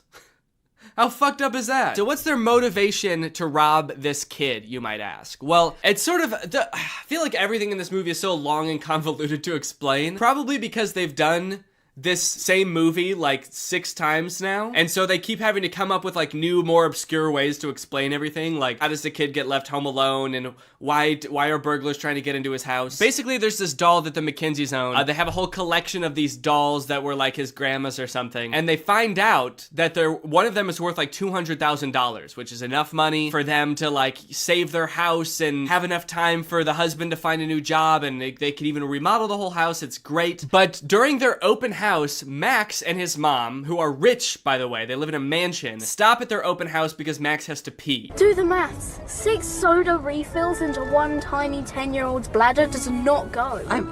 They sort of are using this less wealthy family's house as a public restroom of sorts. And the McKinseys talk to Max about this doll, and that's actually how they learn how valuable the dolls are, is because Max's mom knows this information. There was this elderly lady who bought one at a garage sale for about $10, and then it ended up going for about $5,000. And then the doll goes missing. That brat kid stole my doll. And so the McKinseys assume that Max stole the doll from them. So they are breaking into his house to try to get the doll back so that they can save their family. Which is not a decision that they take lightly, mind you. They're not like stoked to do this. They're like a normal family just like anybody else, but this is like the only thing they can do to try to keep their family afloat. They're actually like extremely nervous about doing this because they don't want to get caught and they don't want to hurt anybody. Little do they know they will get caught and they will get hurt. So yeah, in various ways, this movie goes out of its way to show you how nice of people the McKinseys are, how much they don't want to break into this house, but how they're like left no other option. It's like, it's honestly, you gotta kind of respect it in a way. They're like, look how these people, they're so nice, they're so sweet, wouldn't hurt a fly, they just really want to keep their family well-fed and in a nice house. We're gonna fuck with them. We're gonna fuck with them hard, dude. This is like an evil Mr. Beast video. So at first only Jeff is on board, but then this scene happens, and this is what finally gets Pam on board to help out with the robbery as well. You gotta save our house. Seriously, Mom, will you just get the doll? It's just entering, Pam. We have the key. Pam, you have to call me. Hi, Come Gavin and Watson, get me. realtor extraordinaire. No, Fräulein. I will, you ugly little boy. Weirdly inspirational music as this woman is having a full meltdown. She's like hallucinating. This is the moment she's realizing she has to do something that is like deeply against her morals just to put food on the table for her family. And the music is just kind of this like inspirational Christmas song. Does not seem like the right tone, but okay. So now you may be wondering, since I brought it up, how does Max... So now you may be wondering how Max gets left home alone. They've done this movie a million times. How can they possibly come up with new ways for a child to be left home alone from a family vacation? Well, the short answer is they basically just, everything is so confusing that they just leave him home. It's confusing for them and it's confusing for us as the audience. They're going on vacation to Japan with a bunch of extended family. So they've got a bunch of families staying at their house. It's very chaotic. It's very hectic. The whole beginning of the movie is just them like rapid fire introducing a bunch of characters that we literally never see again. In all this confusion, the families get split onto 2 different flights to go to Japan. You have split our family onto 2 separate flights. Can you speak up, please? It's very loud in here. And so they can't really keep track very well of who's on which flight. Now, as for how he actually gets left at home, Max is sort of a Scrooge of a child. While Max has like all of his cousins over playing, they're all running through the halls, playing video games, shooting Nerf guns at each other. Max, I guess, is like overwhelmed by all of this and goes to hide in his family's BMW.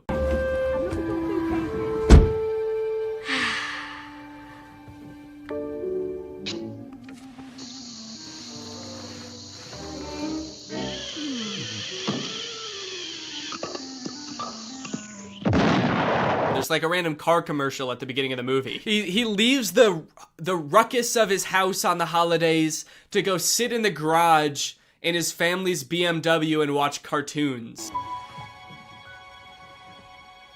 Mom? Dad? Seems like a weird way to advertise BMWs, honestly. I'm not sure about that product placement. BMW. For rich recluses who hate their families. Get left home alone while your family goes to Japan because you were watching Looney Tunes in your car. BMW. This kid is a weird one, man. He's like 80 years old or something. He lives in a huge ass house. He's got a bunch of cousins. He's got a million toys, probably. Seems pretty fun to me. But instead he's like, get all this fun out of my house!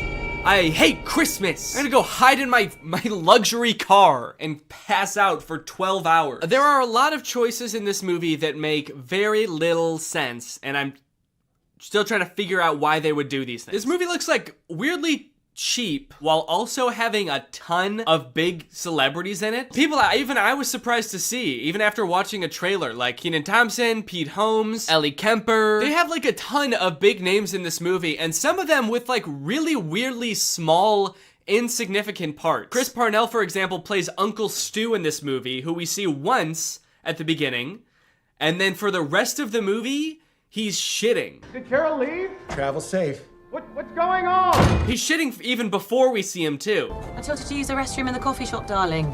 After Uncle Stu had been in there? Really? Did you see how many deviled eggs he had for lunch? And then for the rest of the movie, we only hear him through the door of the bathroom. Did somebody call the house? No, because we don't have a landline, Stu. Because he gets to Tokyo and then I guess had more bad food and is still shitting. Actually, that might be one of the funniest parts of the movie, honestly. The fact that this uncle is just pooping his brains out the entire time. That is pretty funny.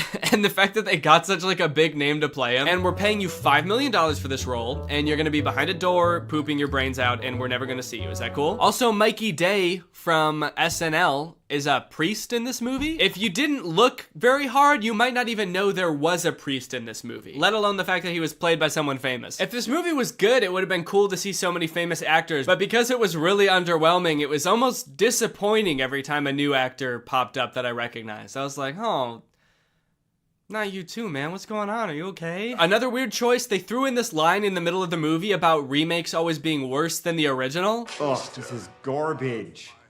I don't know why they're always trying to remake the classics. Never as good as the original. Like, yeah. Fuck you. It was like the studio being like, we know this isn't as good as the first one, but you're still gonna eat this shit up, aren't you, little piggy? Little piggy likes his Home Alone movies, doesn't he? And I did eat this shit up, alright? So I can't talk. I watched it still. I feel like with a kids movie like this, you always have to appeal to the kids, but then also throw in some good stuff for the adults in there too and make it fulfilling for them to watch.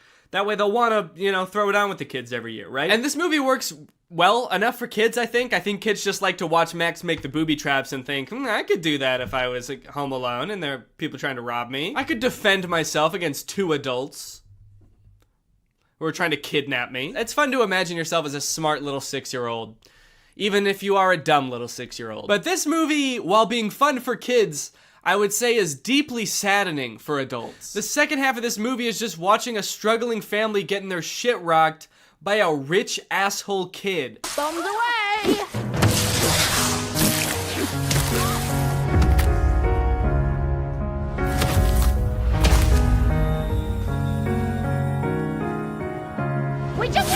He's just not a cool, fun kid. He's a rich asshole who tries to steal from church at one point. I'm definitely a child in need. Neither this. Can I help you? Even if Max was a likable child, we probably wouldn't even know because we spend hardly any time getting to know him. And the time that we do spend getting to know him, he's not very likable. When he first gets left home alone, in the movies, that's like their chance to do everything they've ever wanted to do in the house. But like all Max wanted to do, I guess, was like play video games and Hot Wheels and then like watch porn.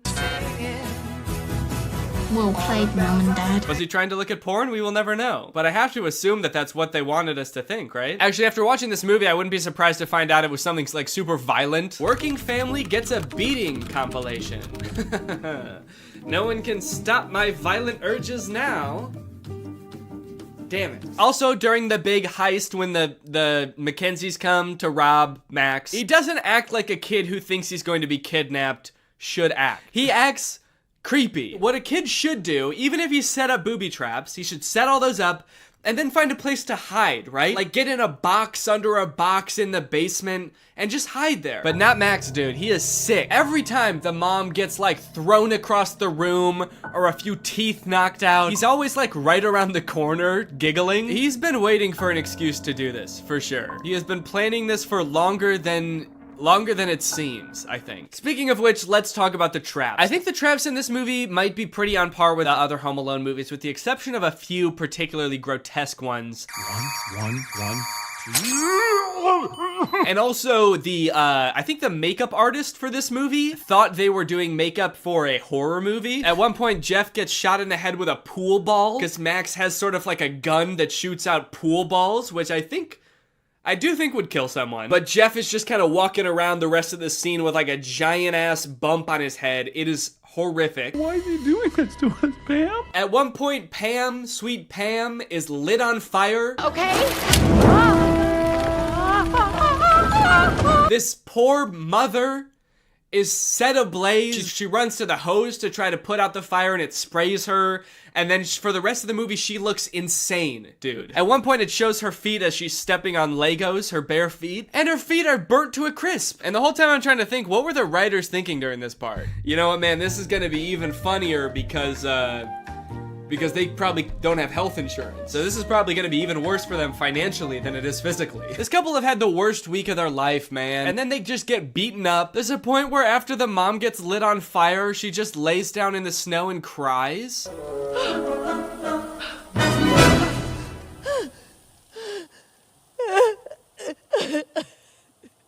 Am I supposed to be laughing right now? This is so sad. The worst booby trap of the whole movie, and probably any Home Alone movie, I feel like has gotta be this one. It is so grotesque. It is honestly scary. This is some horror movie shit right here, okay? Pam thinks that Max has just run up into the attic, so she goes to pull down, like, the ladder that leads to the attic, and instead she's greeted with a Nerf gun that shoots out Nerf darts with push pins sticking out the front.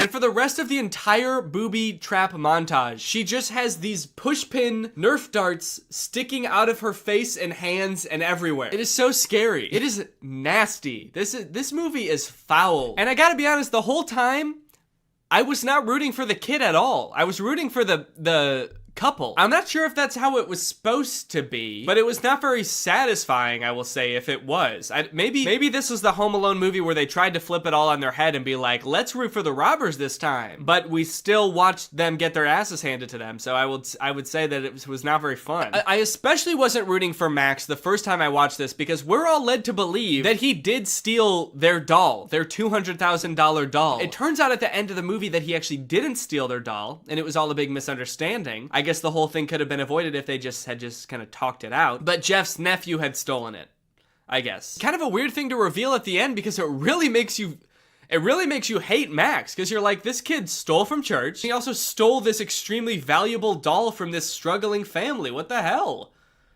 I hate this kid. Anyway, that's pretty much the end of the movie. They get the doll back and they sell it, and then they can live in their house happily ever after. And yeah, that's the end of the movie. Now it's time to talk about our sponsor, ExpressVPN. This video has been sponsored by ExpressVPN. Guys, if you're using the internet without ExpressVPN on your computer or your phone, you're missing out. You're not getting the full experience because ExpressVPN unlocks so many possibilities while keeping you safe. Because while ExpressVPN sends all of your data through a secure encrypted tunnel, keeping your data safe from like hackers and your ISP and advertisers, it can also help you unlock a bunch of content that you didn't even know was there. For example, did you know that some Netflix libraries in other countries have nearly twice as many Oscar award-winning titles than in the US? So just saying, if you download ExpressVPN and change your server location to a different country, your Netflix is gonna be crazy. I have ExpressVPN on pretty much every device I own that can have ExpressVPN. I've got it on my laptop, I've got it on my phone, and I've used it to watch many a Netflix title that are not available in the US. Harry Potter, for example. You bet your boys watched it on Netflix. I'd like to see you try to do that.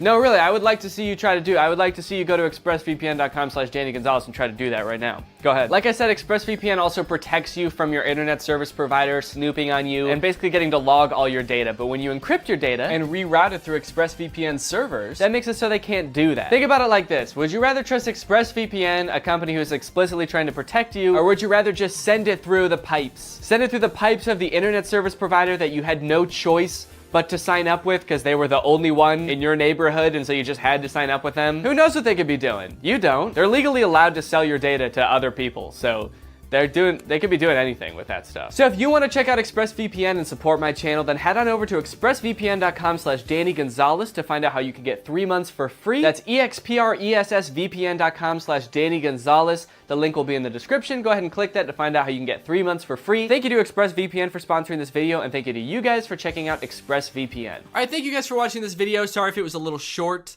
I am ill, and I had to take breaks periodically throughout this video to have a coughing fit. So, but I'll be back. Probably won't post another video until the new year, but I'll see you guys in 2022. Thank you guys for another year of your support. I greatly appreciate it. And I want to kiss you, and bye-bye. What's howdy, Greg? Apologies for the delays in posting this video. I know it's been a while. I do explain later on in the video why that is. But I wanted to really quickly announce that I have some stand-up shows coming up on December 11th at Zany's in Rosemont, Illinois. The last shows I did were so fun, so I want to do it again, and we've got some really funny comedians on the lineup. If you want tickets, the link is in the description, but if not, then just enjoy this video, guys. This one's on me. What's up, Greg? Look, we all know the handful of social media apps that are popular today. You got TikTok, Instagram, DoorDash. You guys might not think that DoorDash is very social, but I like texting with the drivers and, I don't know, trauma dumping on them. But lately I feel like something's changed. All of the popular social media apps just aren't doing it for me anymore. I'm tired of Instagram. I'm tired of TikTok. I'm banned from DoorDash. So I was just sitting here thinking, what about all of the not popular social media apps on the App Store? Surely there are more apps out there than just a handful of popular ones, right? So I just searched social media on the App Store, and I found a bunch. There's an app where you can post videos and go live like TikTok, but instead of a real person, you're a customized animated character. There's an app that only has 1,000 ratings, but somehow promises everybody who uses it will go viral. There's even a social media app for UFO sightings, guys. There's a whole world of apps out there. So I downloaded a bunch of these apps, and I'm going to try them out in order from the most popular one to the very least popular social media app I could find on the App Store. Starting with the most popular one, Zepeto. This is an app where you can go live, make dance videos, connect with other people, except the whole time, you are a custom animated character. This is the most popular app I'll be talking about in this video. It has 465,000 reviews on the App Store. I'm very curious to see how crazy I can make my character. Like, can I design like a Smurf?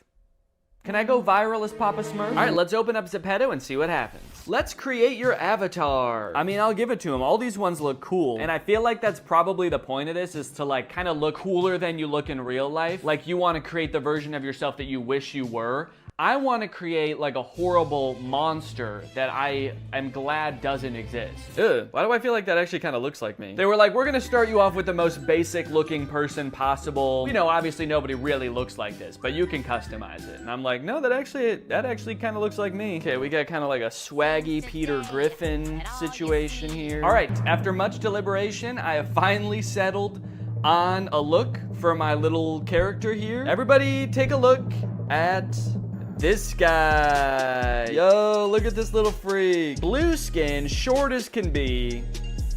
Might be a witch? You know what? I started designing him as a joke, but I kind of really like him. He's a cute little thing. Also, I think I need to make a username. I think I'm gonna name him Baby Bug Bug. I made my profile name Baby Bug Bug and my username Baby Bug Bug. It also wants me to come up with a job.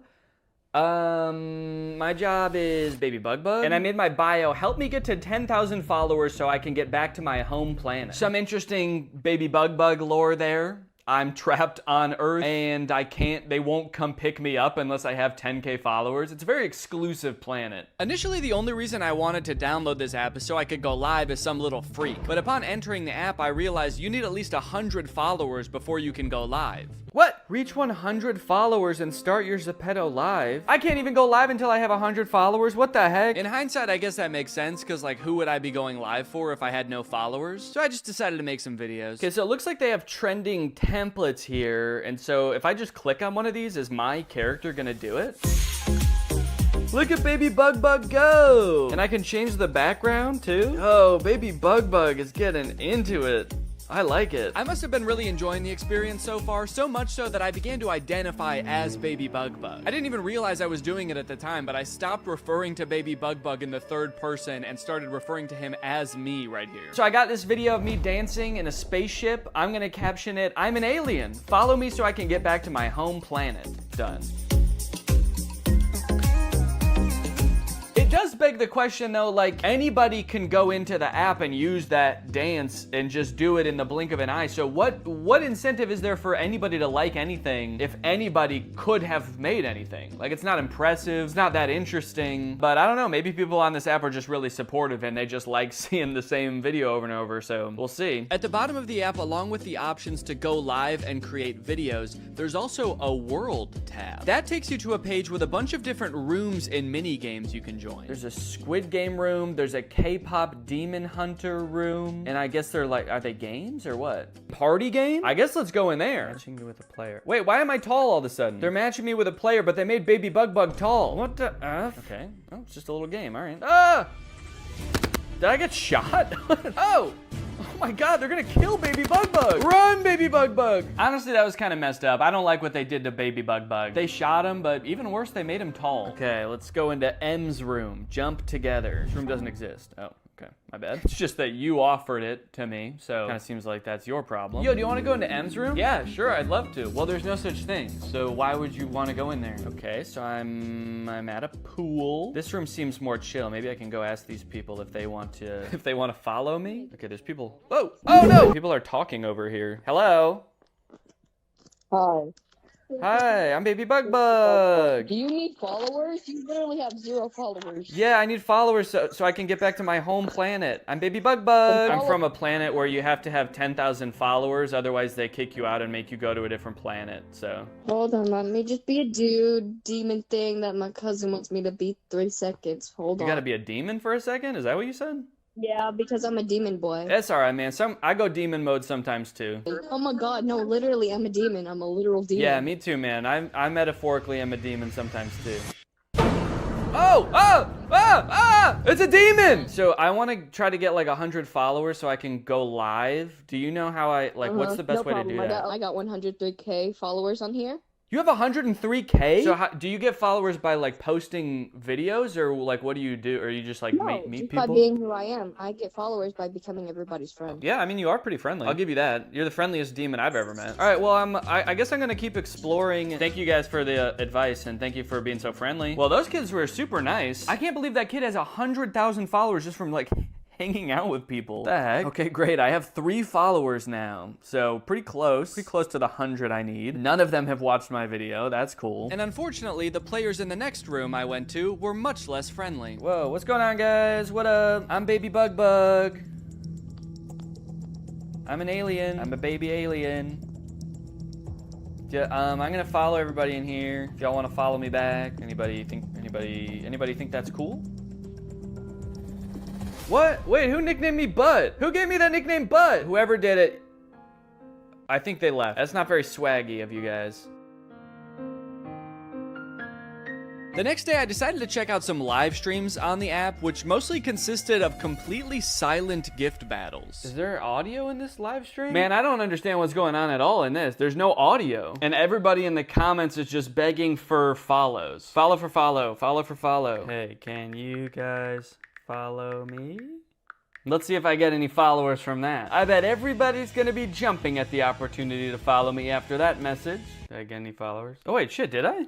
I have 16 now. How did that happen? Should I just go into live streams and ask people to follow me? Okay, wait, why can't I hear any of it? Is this my problem? Okay, I'm saying, can you guys hear? It's silent for me. Oh, someone said me too. Your voice is not audible, girl. Oh, okay. Now everybody else is chiming in, being like, hey, wait a minute, why can't we hear this girl? Nobody thought to talk about that before I got in here, or what? Wait, even the person streaming also said same. Same, dude, I can't hear shit either. I'm talking with my mouth, but I can't hear shit coming out. Do any streams have sound?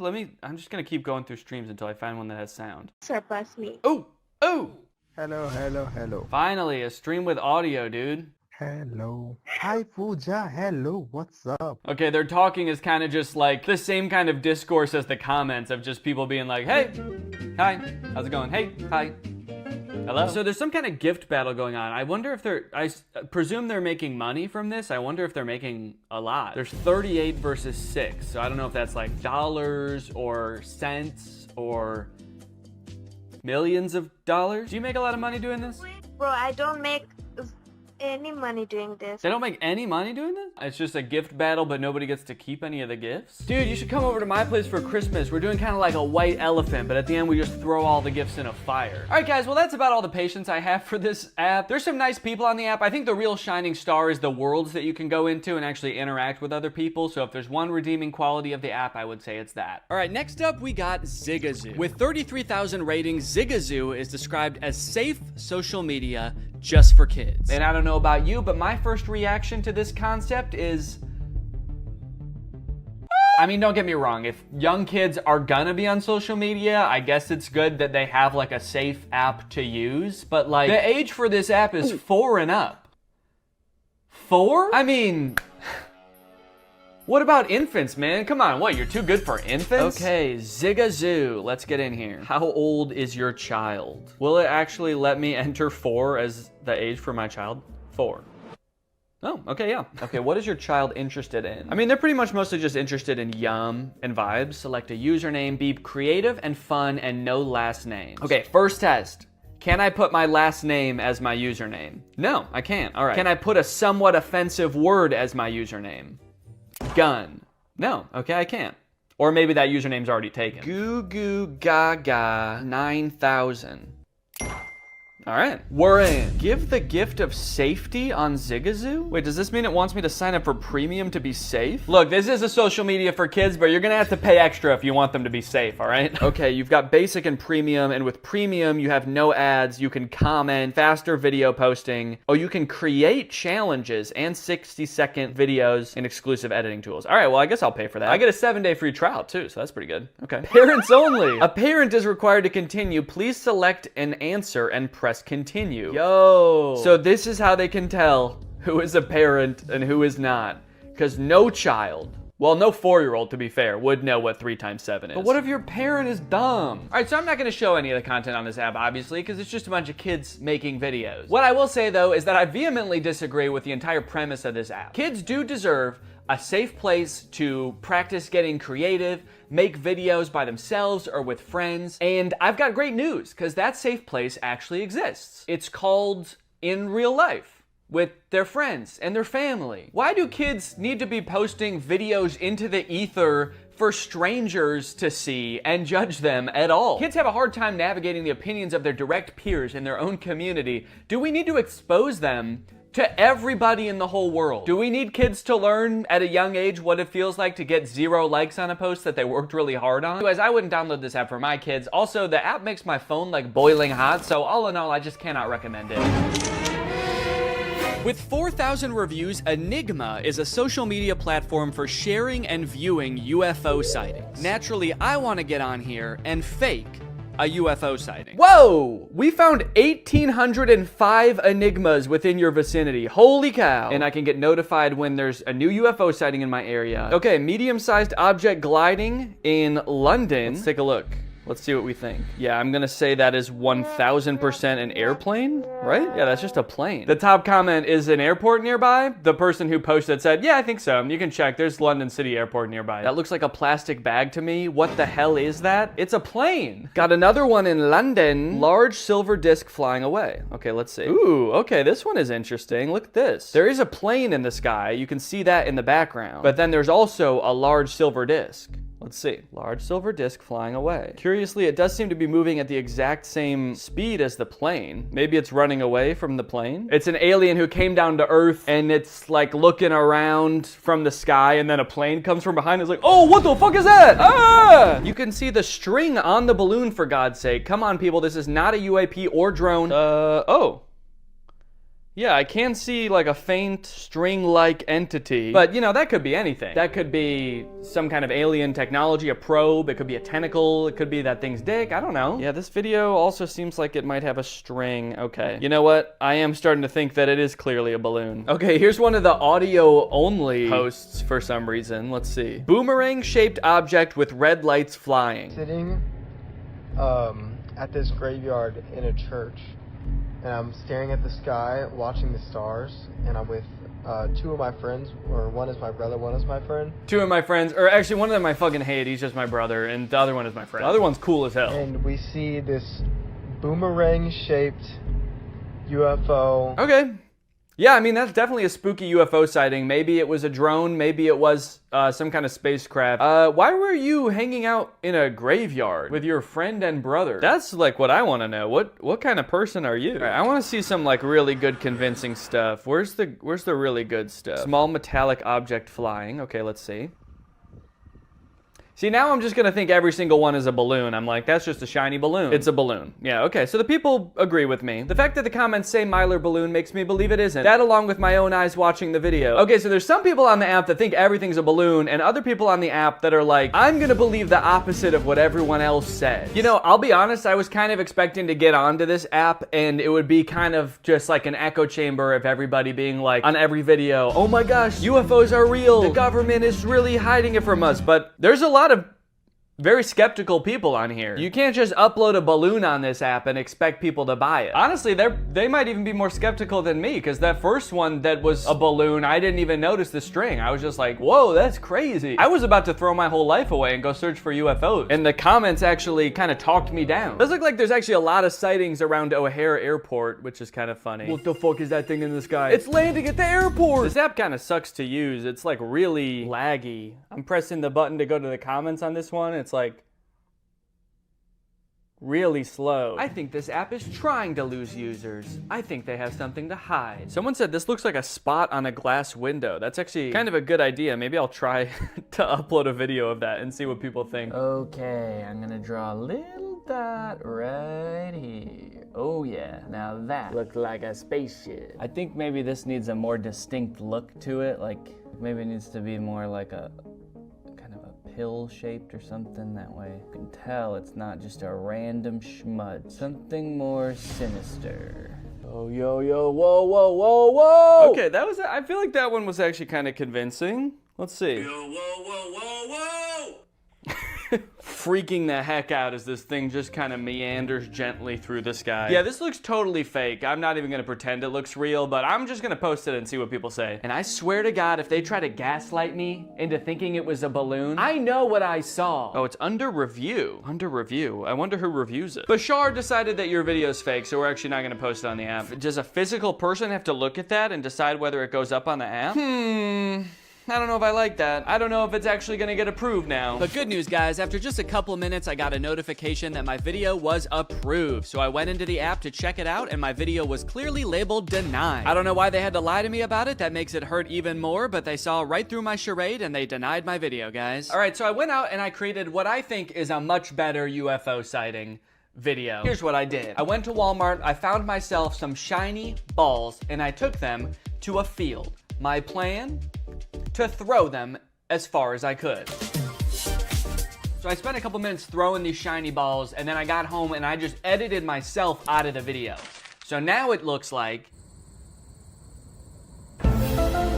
was taking a video of the beautiful day in the forest preserve. I didn't notice until later some object flies by. It looks like it might be spherical, question mark. It didn't make any noise, otherwise I probably would have noticed it, and it must have been pretty high up, otherwise I would have seen it while taking the video. Next. That's my story, man, and I'm sticking to it. You could torture me and I'll never give you the real one. How many objects did you see? 1. What was the shape? Sphere. Did any sensors detect the UAP? What if I was like, oh yeah, I totally forgot. I had my sonar, radar, night vision, and infrared all out, and they saw it. Are you any of the following? I am a scientist. That seems like probably the only one of these that I can pretend to be without like breaking some kind of law, so I'm gonna say that. Okay, here it goes. Finished. Let's see what happens. I'm nervous. I want to get some feedback on this one, man. I hope it actually gets on the app. And wouldn't you know it, guys, it did get approved, and it even got 2 comments. One of them said, I can't see anything. And the other person said, good catch. So after all of that, I have successfully fooled 1 person.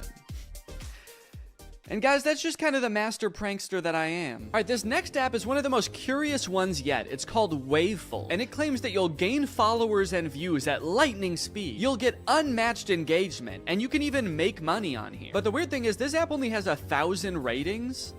So like, where are these followers gonna come from? I mean, I guess maybe there are millions, even tens of millions of people using this app, but they're all so freaking famous now, they don't even have time to leave a review. Finally, an app where I can break through the noise and become the influencer I was born to be. And everyone else on the app is gonna be breaking through the noise too. It's almost like there's gonna be a new noise of people breaking through the noise. Well guys, take a good look, cause this is the last time you're gonna see me before I become famous beyond my wildest dreams on the Waveful app. My plan is to just make a bunch of garbage content and then make a bunch of money. Okay, it wants me to add a profile picture and a username. Well, I haven't decided on what kind of art I'm making, so I kind of just have to pick like a general name that could be cool for any genre of content. So I'm gonna go with something versatile like Swaggy Jason. I'm gonna save the profile picture for later. I'm not ready to do that yet. Just picture like a guy named Jason, but swaggy. Waveful would like to send you notifications. Actually, I don't know if I want to allow that. If I'm to believe the description of this app, it's gonna send me way too many notifications. Just millions of followers a second. Okay, select your interests. Fun is the first interest it lists. Nah, I'm not actually really interested in fun. Pretty overrated if I'm being honest. Do they have sadness and boredom on here actually? Swaggy Jason is gonna be interested in authenticity, just the concept of hobbies. No hobby in particular. When people ask Swaggy Jason, what are your hobbies? He says, my hobbies are interests. And then they say, okay, what are your interests? And he says, I'm pretty interested in hobbies. Create your first post. Select an island to add to your first post. Other members will be able to see it and welcome you. I have to create a first post right away? No, it's like if you want to be a part of this app, you have to post right now. And what does this even mean? Select an island to add to your first post. I'm guessing these are kind of like hashtags, or are these like subreddits? Kind of? Music and video. Okay, let's just do music and videos. Okay, so there's also a media gallery, so I can choose other people's images to upload. Are these all AI images as well? They kind of look like it. Man, this really does make being a creator easy. I can just post somebody else's image. Still can't tell if that's AI. And I can caption it. Whoa!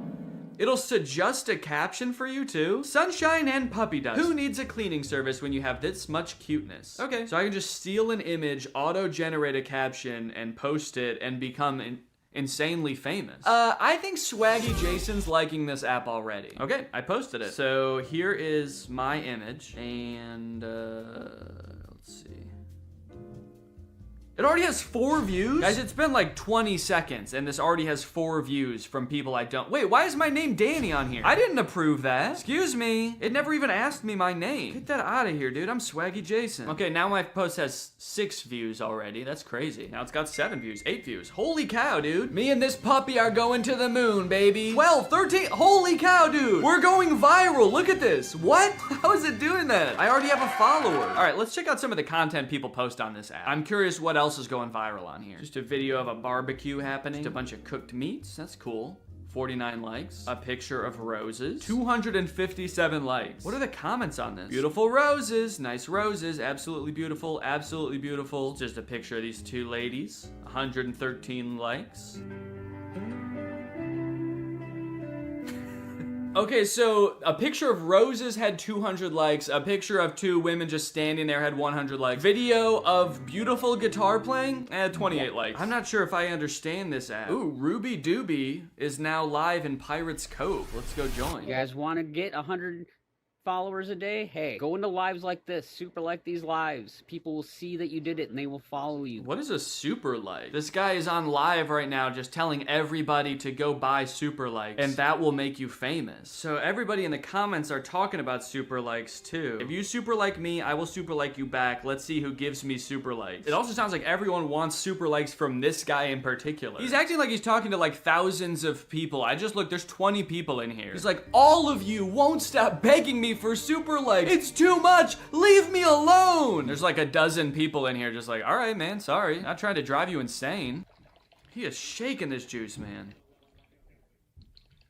I think it's shaken up by now. Okay, so it looks like you can give regular likes, and then over here on the other side, there's super likes. And in order to do that, you have to buy them. And then I'm assuming since super likes cost money, if you send them to somebody, they get a cut of the revenue from that super like, and that's how you make money on this app. So it seems like just from my limited experience on this app, everybody is kind of trying to trick everyone else to send them super likes. Like that guy in the live stream was like, guys, if you want me to give you a super like, All you gotta do is give me super likes, all right? Why would I give you a super like when you haven't even given me 10 super likes yet? Dude, my video already has 300 views and 24 likes. People are loving this dog. Wait a minute. Noticing some of the same comments over and over. Aw, so cute. Aw, so cute. Cute overload. Cute overload. Well, I know for a fact there are at least some real people on this app because that dude who was live was definitely real. Ruby Doobie or whatever his name is. Since this is an app full of low effort stolen content, I figured if I come on here and make some original music, people are gonna be blown away. They'll have never seen anything like it. So Swaggy Jason got out his guitar and started strumming. Swaggy Jason's coming. I heard him knock on the door. Swaggy Jason's coming. He's gonna swag on the floor. Well, hope that captivates some people and gets their attention, and we'll see how that does. Swaggy Jason's coming.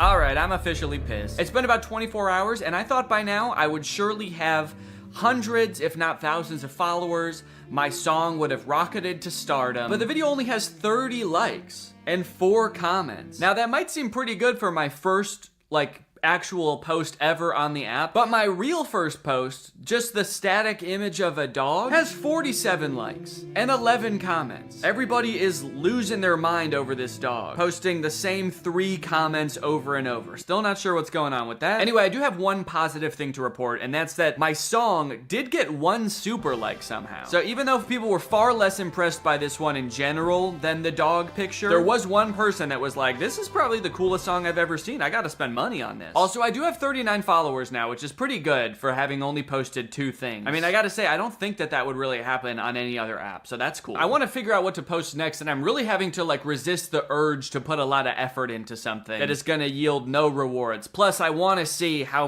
famous I can get by putting in the bare minimum amount of effort. Maybe if I go into the music category, I can look at what else is popping off in here. What kind of content on here is getting super likes? Okay, man, what? This dude just posted a static image of his face, and he got more likes than me. Everybody's saying he took a great photo. Okay, I've got this picture of my face, but I'm gonna edit a little bit before I post it. That way I'm not so immediately recognizable. So let me just do that real quick. Okay, I made a nice selfie of Swaggy Jason enjoying the sunset. I guess I didn't really disguise myself that heavily. You can still pretty much tell that that's me, but I gave myself a cool little original hairstyle, and I made my eyes green. So let's go ahead and see if that gets any super likes, I guess. Let's see what happens if I suggest a caption for this photo. Is it gonna know what I'm... Oh, feeling devilishly handsome today. What do you think of my new do? Okay, so yeah, I guess it uses AI to suggest a caption, and it knows that my hair is ridiculous looking. I'm gonna change this to feeling devilishly swaggy today. Oh, you know what? I should make that my profile picture too. Shit. All right, now we just wait. If this somehow gets more likes than me playing guitar,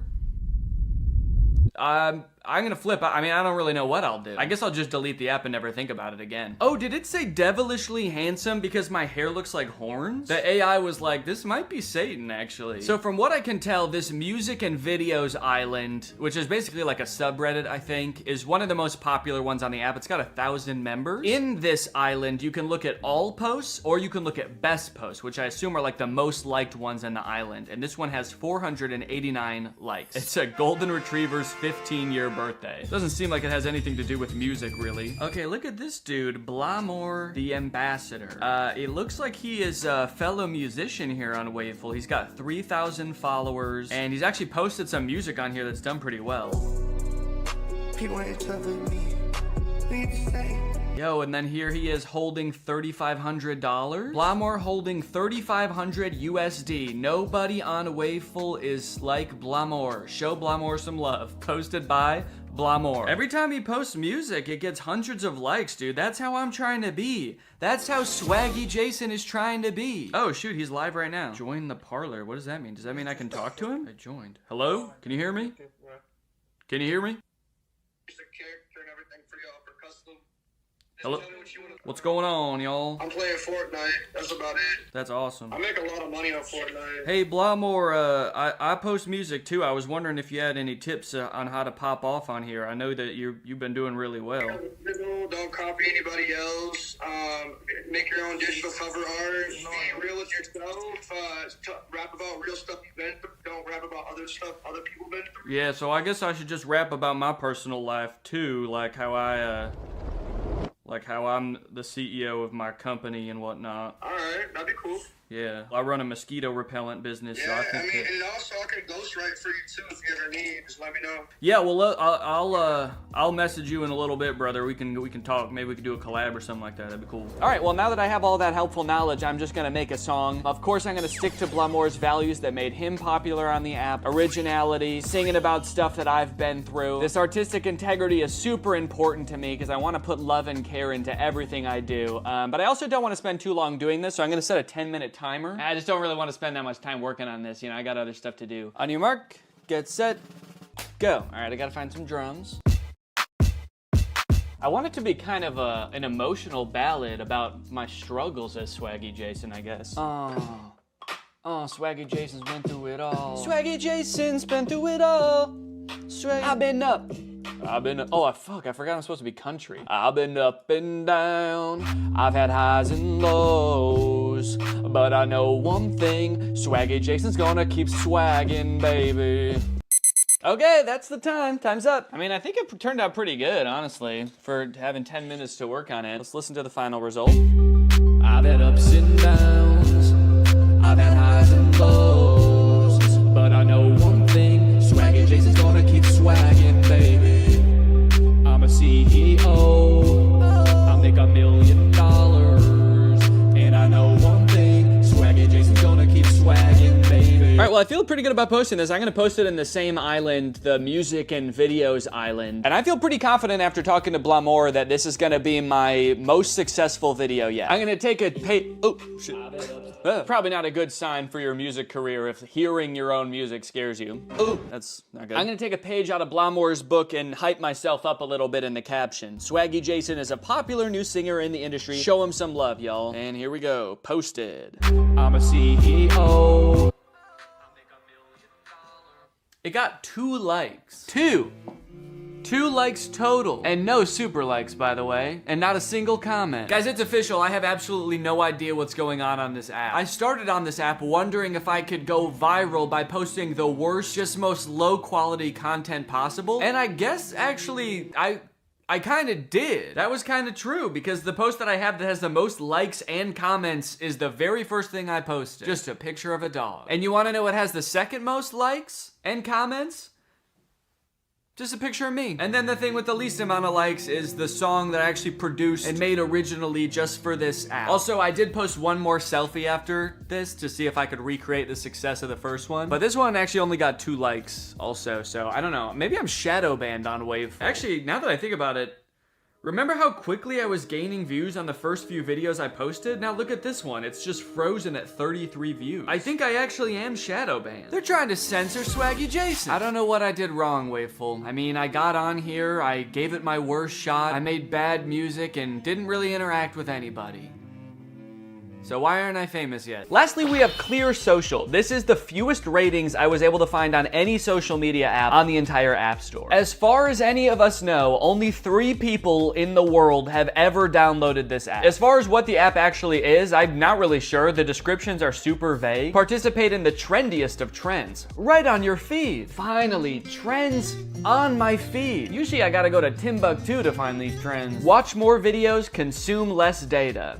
Don't know what that means. Don't just watch, chat with your favorite creators. All 3 of them. So it kind of seems like the most generic social media app ever. However, all of its 3 ratings are 5 stars, so the people are loving it. My goal on this app might be really easy or really difficult. I guess it depends how things look once I get in there. But my goal is to try to become the most followed person on this app. I want to be the King Batch. I want to be the Mr. Beast of Clear Social. Clear Social would like to send you notifications. Absolutely. I'm gonna need to know when I'm blowing up on here. Okay, you can view reels shared by other users here. This is actually kind of weird. It's like giving me a tour of the app and the only option is to skip the tour. There's no like next button. I don't even know where I tap, like how do I continue the tour? I feel like this app has such a low self-esteem. It's like discover hashtags and watch reels, but you probably don't care about any of that. You think I'm stupid, don't you? Looks like the first video it's showing me was maybe posted by the official Clear account, and it's got 0 likes, so that's great. That's a good sign. And you know what? I'm kind of sick of coming up with aliases and fake names on these apps. On this one,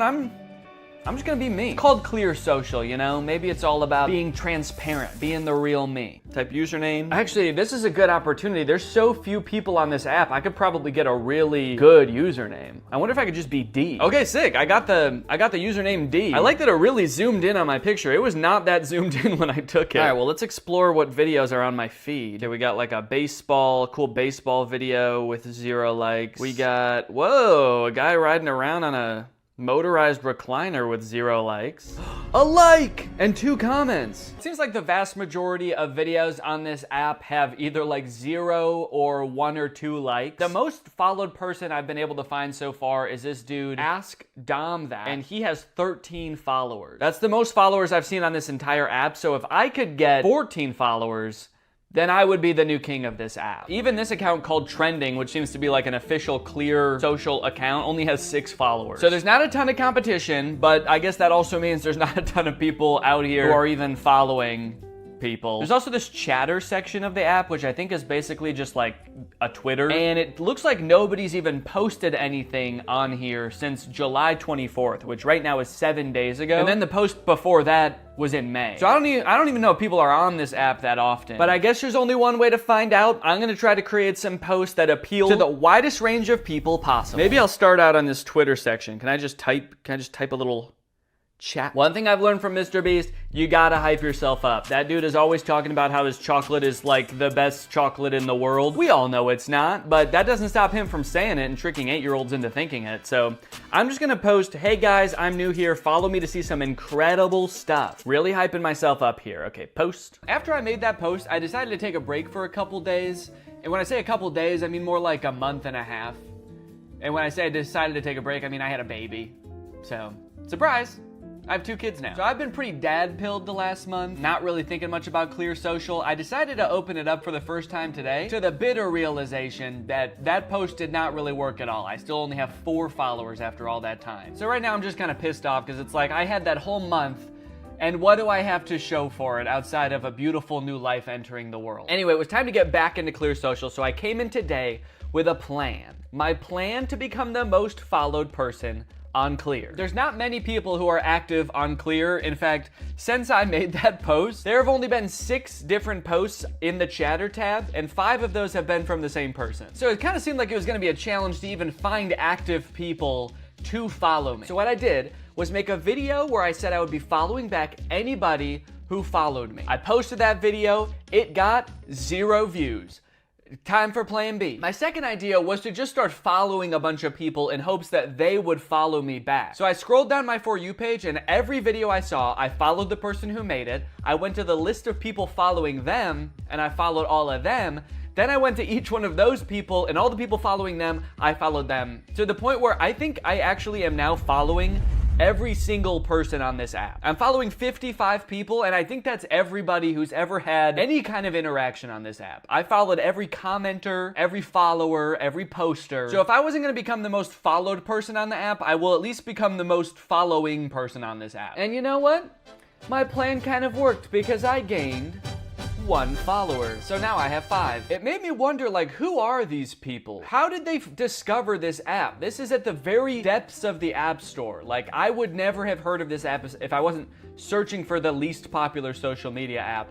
How did these people find it? It was a mystery, to be sure, but I didn't have too much time to think about it because I was doing something else at the time. It wasn't all good news though, because while following people, I came across an account that had even more followers than the person who I thought had the most followers. This dude, Aaron, has 24 followers. I only thought I needed like 15. And it looks like I made the mistake of following him, actually. I don't want to even add to his follower count. I'm going to unfollow him. Now he's only got 23, so this is going to be a piece of cake. So there I was with 5 followers, like a 1/5 of what I needed to be the most followed person on this app, and I was running out of hope, but I did have one more idea. What if I just make 20 accounts, 20 fake accounts, and follow myself using all the accounts. So yeah, I did. I spent like an hour just creating fake accounts, and you can see them now in my following list. Danny fake account 1, Danny's fake account 2, Danny's fake account 3, Danny's fake account 4. I was having a blast. You can tell, you can even see in the profile picture, I was having a lot of fun at first. Then it ended up kind of taking longer than I thought, so as you scroll down, you can tell I'm really starting to get bored with the process. But eventually I perked back up again, and by account number 20, I did it. I was happy again because I knew that after I followed myself 20 times, I now have 25 followers on the Clear app. I am the most followed person that I've seen, and I think I've pretty much seen everybody on there. So, and I actually thought that guy had 24 followers because I didn't realize I was following him. So I actually have 2 more followers than him now. So for the first time in my social media career, I've accomplished something pretty special. I've become the most followed person on a social media app. I am the King Batch. I am the Mr. Beast. I am the... Who's the most followed person on TikTok? Is it Cobby Lame? Is that his name? I am the Cobby Lame of Clear Social. And you know what? That might not seem like much right now, but you never know when social medias are gonna just take off all of a sudden, you know? And I'm already in the perfect position now I'm not gonna use this app ever again. Anyways, I hope you guys enjoyed this video. I just wanted to say thank you guys for supporting me from the beginning of my career on Clear Social all the way to becoming the most followed person on here. So thank you guys, and thank you, and yes, thank you. I've had ups and downs, I've had highs and lows, but I know one thing, Swagger Jason's gonna keep swagging, baby. I'm a CEO, I make $1 million, and I know one thing, Swagger Jason's gonna keep swagging, baby. Swagging, baby. Swagging, baby. I've had ups and downs, I've had highs and lows, but I know one thing, Swagger Jason's gonna keep swagging, baby. I'm a CEO, I make $1 million, and I know one thing, Swagger Jason's gonna keep swagging, baby. What's up, Greg, and welcome back to another episode of A Grown Man Spends 20 Minutes Making Fun of a Movie for Kids. You may have noticed something a little bit different. There's a microphone in the frame. I got a new stand for my microphone, and apparently the only way I can get it like close enough to me is by having it slightly in frame. So I hope this isn't super distracting. This would be kind of a crazy way for like one of those faceless YouTubers to film videos. What's up, guys? So today we're going to be talking about Zapped. And after watching this movie, I'm starting to think that the writers of Disney Channel original movies are not capable of writing a movie that's not about a teenager trying to control the opposite sex and mold them and craft them to their liking. You got Pixel Perfect, a movie about creating like the perfect girl pop star, How to Build a Better Boy, pretty self-explanatory in the title on that one. And then you got this movie Zapped, which is about Zendaya discovering that her dog training app can actually train boys to obey it can train boys to obey her every command. It's not actually Zendaya. She's not playing herself. It's Zendaya's playing a character named Zoe. I think that's probably pretty clear, but I just wanted to clear that up. This movie is full of dark magic. I'm convinced of it. There's something deeply sinister going on in this movie. I don't know what it is, but I'm gonna figure it out. Let's go ahead and watch it. The movie starts out with Zendaya's character Zoe giving a maid of honor speech at her mom's wedding. She's marrying this new guy, so her family is about to be merged with his family. So it's Zendaya and her mom, and then this man and his 3 sons. So it's like a family of women mixing with a family of men, which makes a lot of sense because, as we know, women give birth to girls and men give birth to boys. First off, I just want to say how happy I am that my mom has finally found love again. She is the most giving person I know. Her speech starts off sweet, but then she immediately just starts like kind of complaining about having to live with 4 new guys because they're stinky. 4 guys and their mysterious odors that they always blame on the dog. Yeah, she sort of takes the opportunity to complain and just make her mom, I guess, like feel bad for marrying a guy. It's the happiest day of her mother's life. And also this guy, her new stepdad, is the happiest day of his life. And her speech is like, I hate my new family, my new stinky family. And this wedding will certainly ruin my life. To make matters even worse, towards the end of her speech, the boys lose control of their pet dog, who is at their wedding for some reason. They lose control of the dog, and the dog goes crazy and knocks like a chocolate fondue fountain all over Zendaya. And at this moment, I couldn't help but remember that Zendaya's character in Euphoria is supposed to be the same age as Zendaya's character in this movie, and their lives are drastically different. Throughout this movie, you will find that the characters are like super weird. They're like caricatures of people that don't exist in real life. And to show how much it's gonna suck really living with the boys, the writers of this movie decided to have the next day start with Zendaya's new stepdad screaming in the hallways, getting everybody ready for school. But then when he sees Zendaya come out of her room, he like doesn't know how to talk to her. Hey, morning, sport. I mean, hi, girl. Hi, girl. It's like, dude, you're 50. Have you never talked to a girl before? The movie then establishes why each one of the new guys that she lives with is like gross in some way. One of her little brothers is really messy. The other one's always like cooking gross stuff. Which is like a weird character trait. I get the messy younger brother, but like the gross cooking younger brother, is that a thing? Is that something I'm supposed to be able to relate to? And then the oldest of the brothers is like always frantically running around. He's like always late for something. He's really scatterbrained. My pants. Where are my pants? Where are my pants? Where are my pants? Okay, excuse me, can we just establish a few ground rules here? You're not wearing pants. Please stay out of my personal space bubble. Look, Zoe, I have morning basketball practice, and then a players meeting, and then a captain's meeting, and then even more practicing. Kind of weird to respond to a request about like not invading my personal space when you're not wearing pants by saying like, but Zoe, I've got basketball practice. Like he fully like bumps his butt on her while getting ready in his underwear, and she's like, can you not do that? And he's like, sorry, sometimes when you're busy you just gotta rub up on your stepsis in your underwear. What don't you get? I'm in many extracurricular clubs, okay? Along with moving into a new house with all these boys, she also starts attending her new school, which is the school that her brother goes to. And you know how in Disney movies there's always like the distinct cliques, like there's the popular crowd and then there's like the stoners, but they never say stoners in the Disney movie. They're just kind of like, these are like the kids who wear jean jackets. This movie has the most insane high school posses ever. You got the skateboard boys. Okay, that's pretty normal. The next group she sees are the shirtless workout boys. And then just the straight up stinky boys, where the only like defining characteristic is that they're dirty, flea-ridden, smelly boys. You can hear like flies flying around them. What clique is this supposed to be in high school? And then there's the popular group, one of whom is also pretty stinky himself, actually. The Tripster? The Tripathon? It's me. I'm Trip. Oh. Bart Bomb. Oh. The movie sort of writes this off as like, well, this is just something boys do, you know? New school, you gotta kind of accept what boys come with it, you know? Boys will be boys. No, that is actually not what boys do. That is something that just one very specific boy does. It's me, I'm Trip. And he needs to be stopped. I cannot remember a single moment in high school where a boy walked up to a girl, let alone like the new girl who's already like scared and doesn't know anyone and is like, hey, I'm gonna fart in your face now. Welcome to the school, smell my ass. But it's not all bad though. She does make a friend on her very first day. And in typical Disney Channel movie fashion, she is wearing a fedora. Every Disney Channel movie has to have a token fedora blazer wearing character. But the boys here are cute, aren't they? All of them. I think we have the highest percentage of cute boys in the entire greater Westlake area. Unlike Zoe though, she actually kind of likes the boys at the school. She's like, sure, they may have their flaws, but they're pretty cute. Wow, you seem a little... Oh, boy crazy? Yeah, that's the official diagnosis.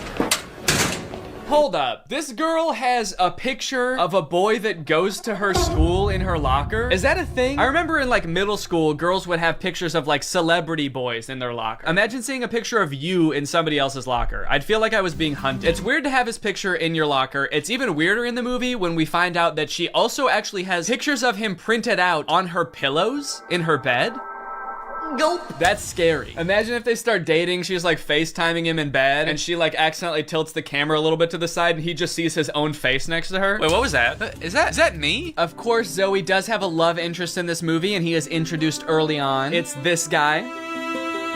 Every boy in the movie is depicted in a negative light except this guy, because this guy, he's not like other guys. Mr. Kale, pay attention. There will be a quiz. On the praying mantis?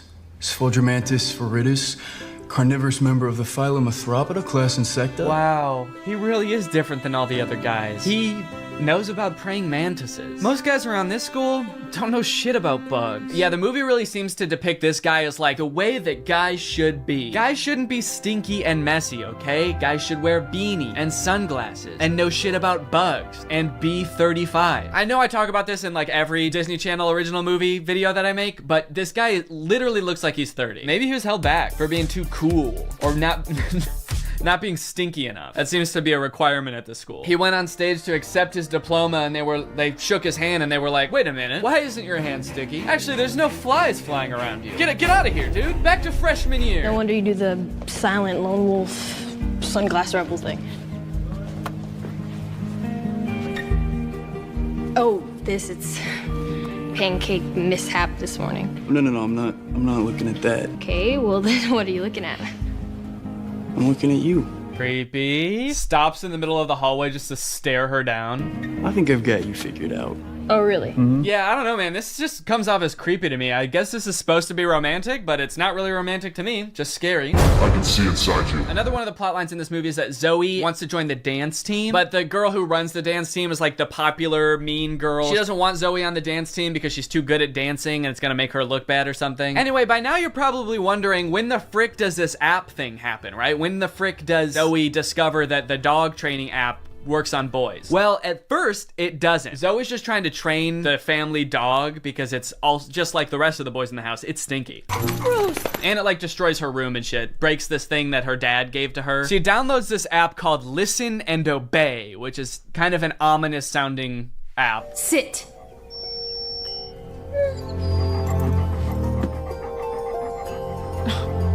Shake.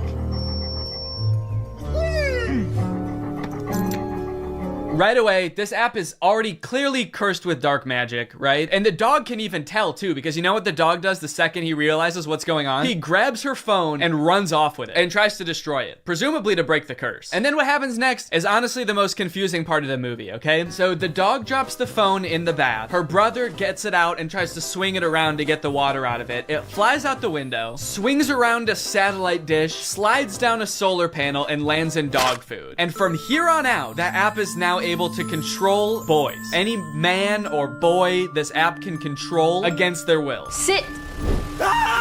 And at first, while watching this movie, I didn't even think it was that weird. I didn't even give it a second thought. I was just like, okay, yeah, so something magical happened and now it can control boys. That makes sense. But like, what? What happened to the phone? I don't understand how solar panels and satellite dish changes the app from dog-based to man-based. Like, you'd think at the very least something having to do with like men would happen to the phone. Like the phone lands in like a bucket of buffalo wings or like flies through a football field. I'm just curious to know if that fucked up other apps on the phone or if it's just the dog training app. Now, whenever a boy likes one of my tweets, he goes into a coma for 3 years. And don't even get me started on the weather app, because every time I check that, boys start falling from the sky. Anyway, let's just say now that she's got the ability to control boys, she has a little bit of fun. Boys are acting weird. Dude, he farted twice in midair in such rapid succession. They added in 2 fart sound effects. Kind of impressive. I'm trying to imagine how she's gonna use the app to get herself out of this one. Stop farting. Take it back. Take the fart back. Suck it back up into your ass. Oh, how am I doing this? But no, she just uses the app to utterly humiliate him in front of his friends. Go to the bathroom.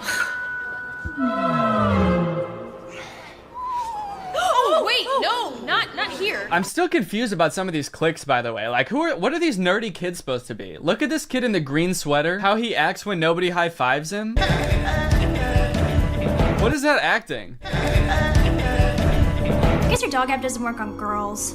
Maybe because girls aren't dog-like enough. They're too catty. Ah, that's funny. Girls are catty. What the fuck does that mean? Boys are dog-like? What the hell? I mean, I guess in this universe they kind of are. They're like flea-ridden, mangy boys. Why do we smell like we smell? So pretty much like the majority of this movie is just Zoe using the app to like get what she wants and make all the boys at the school act exactly how she wants them to. She turns the skater boys into gentlemen. She goes up to the nerdy gamer kids and tells them to like go do yoga instead of playing video games. Let's go do some yoga. And her brothers, dude, don't even get me started on what she does to her poor brothers. I'm taking the brothers' side, all right? They did nothing wrong. Her poor brothers were just living their lives until Zoe moved in and tries to fix them. Be clean. Holy moly, it's filthy in here. Her messy brother, she tells to be more clean, which turns him into this like hyper-hygienic husk of his former self. I need a sponge and soap and paper towels and a power washer. For the rest of the movie, he's literally he's scrubbing everything frantically in a panic. Anytime there's a mess, he's like, I gotta clean it up. She tells the gross cooking boy to cook less gross stuff. Start making less gross food. So he's like cooking 5-star meals for the rest of the movie. And then the oldest brother, she tells him to be more focused. Be focused.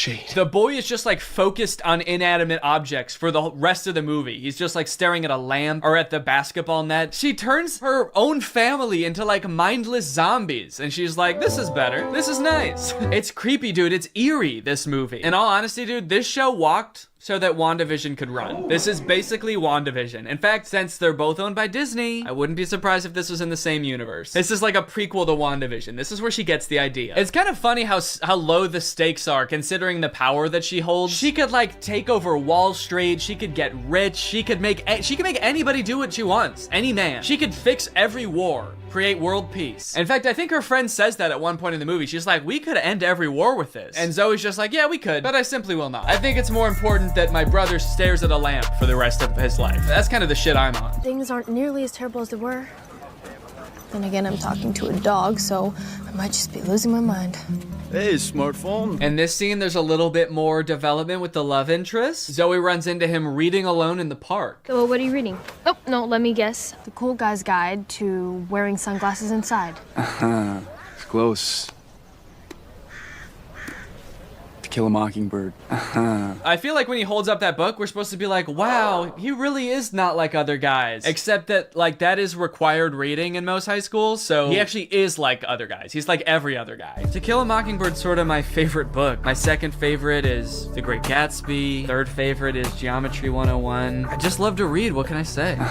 Eventually things start to get a little crazy at school, and Zoe realizes that she probably shouldn't be controlling people like this anymore. People are getting into fights and stuff because the new cliques at school are just like not meshing well. So Zoe's like, all right, I'll just make them stop. And she tells the app to stop. And then of course, everybody just stands still and freezes. And so she's like, oh no, I can't reverse the commands. If I tell them to stop, they're just gonna literally stop. And so then like many more days go by and she's just like, well, I guess I can never reverse the thing. And it's like, well, what if you just said, hey, ignore all the commands I gave you, instead of just saying stop and being like, oh, it didn't work. The movie continues to get even more dark to like a startling point. There's a creepy ass scene where the whole JV dance team wants to resign because they don't like dancing anymore. And Zoe's like, how about I use the app to make you dance instead? And so there's just a scene of them all like sadly dancing because their hearts aren't in it, but they are being like physically forced to dance. And the movie even goes so far as to make Zoe force the love interest to kiss her with the app. Kiss me.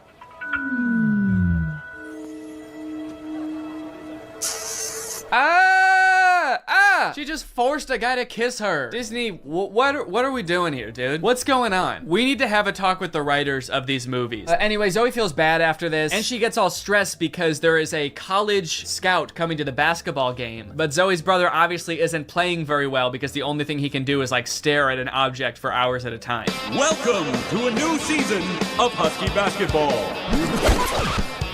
The Huskies have been struggling with practice, and there's a college scout in the stands. So tonight's game could be a nail-biter. I like that the scout is writing stuff before the game even starts. What do you think he's writing? Ball round, court shiny, boys stinky. Just as the beginning of the movie made no sense, the ending also makes no sense. The phone falls into the wrong hands. The popular girl figures out that Zoe is using it to control people. I don't know how she figures it out. She just like sees Zoe holding it during dance practice and she's like, she's holding her phone while dancing? She must be using mind control. I gotta get that phone. Anyway, she steals the phone. At the basketball game, she just like starts making everybody obey her every command. Bow down to me.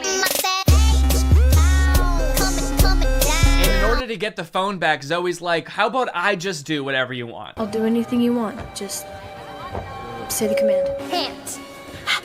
And then this happens. Roll over.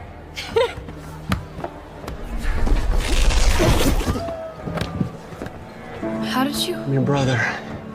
We stick together. Sorry, what? He just broke the curse. Like the spell that everyone is under. He just like got up and he's like, I'll do it with you. I'm your brother. Don't worry about it. It's like, I'm sorry, is that what breaks the curse? Being a brother? Being her brother? And then eventually like her whole family is able to resist the app and get on the ground with her and start doing it. And it embarrasses the popular girl. And they, like the only explanation for it is this. Why isn't this working? Because everyone knows You can never make a dog turn against its own pack. The rules to this movie, the lore does not make sense. I guess that's just how Disney Channel movies go. In the end, everyone sort of learns that, like, hey, girls have things that girls do that are weird to boys, and boys do things that are weird to girls. And that's just how we need to leave it. Which, in some sense, I would agree with. Not in this movie, though. The boys are disgusting in this movie. They need to change something about themselves. I think that there could be some middle ground between her mind controlling them and them just being utterly repulsive. Anyway, the moral of the story is, like, Zoe realizes that she is not God and should not have unilateral control over everyone's lives, and they all live happily ever after. Well, guys, we may never be able to control boys using our smartphones, but you know what we can control? Our money. Thanks to today's sponsor, Current. Do a flip. Do a backflip. Sit. Speak. I love you, Father. Good boy. That's right, guys. Today's video has been sponsored by Current. Current is the future of mobile banking. You guys have heard me talk about how awesome Current is before, how flexible they are, how transparent they are with things like no hidden fees. But today, I've got something new to talk about, and that's interest. Because Current just launched a new feature called Interest where you can earn 4% APY on your money. That's 4% for your money literally just sitting there. That's right, you don't gotta be throwing money at the stock market or buying NFTs and investing in cryptocurrency to get some return on your money. With Current's interest feature, you literally just get 4% for your money just sitting there. And as if that's not already enough reason to start using Current, I am once again going to be giving away $5,000 with Current's help. So go ahead, download Current, make an account, use the code DANNYINTEREST for a chance to win, and so you don't miss out on that 4%. Signing up for Current is totally free to do. You can do it right now. So honestly, there's really no reason not to. All right, well, thank you to Current for sponsoring this video, and thank you to you guys for checking out Current. They've been a long-time sponsor of the channel. They've helped me do some amazing things, so make sure you check them out, and goodbye. Bye.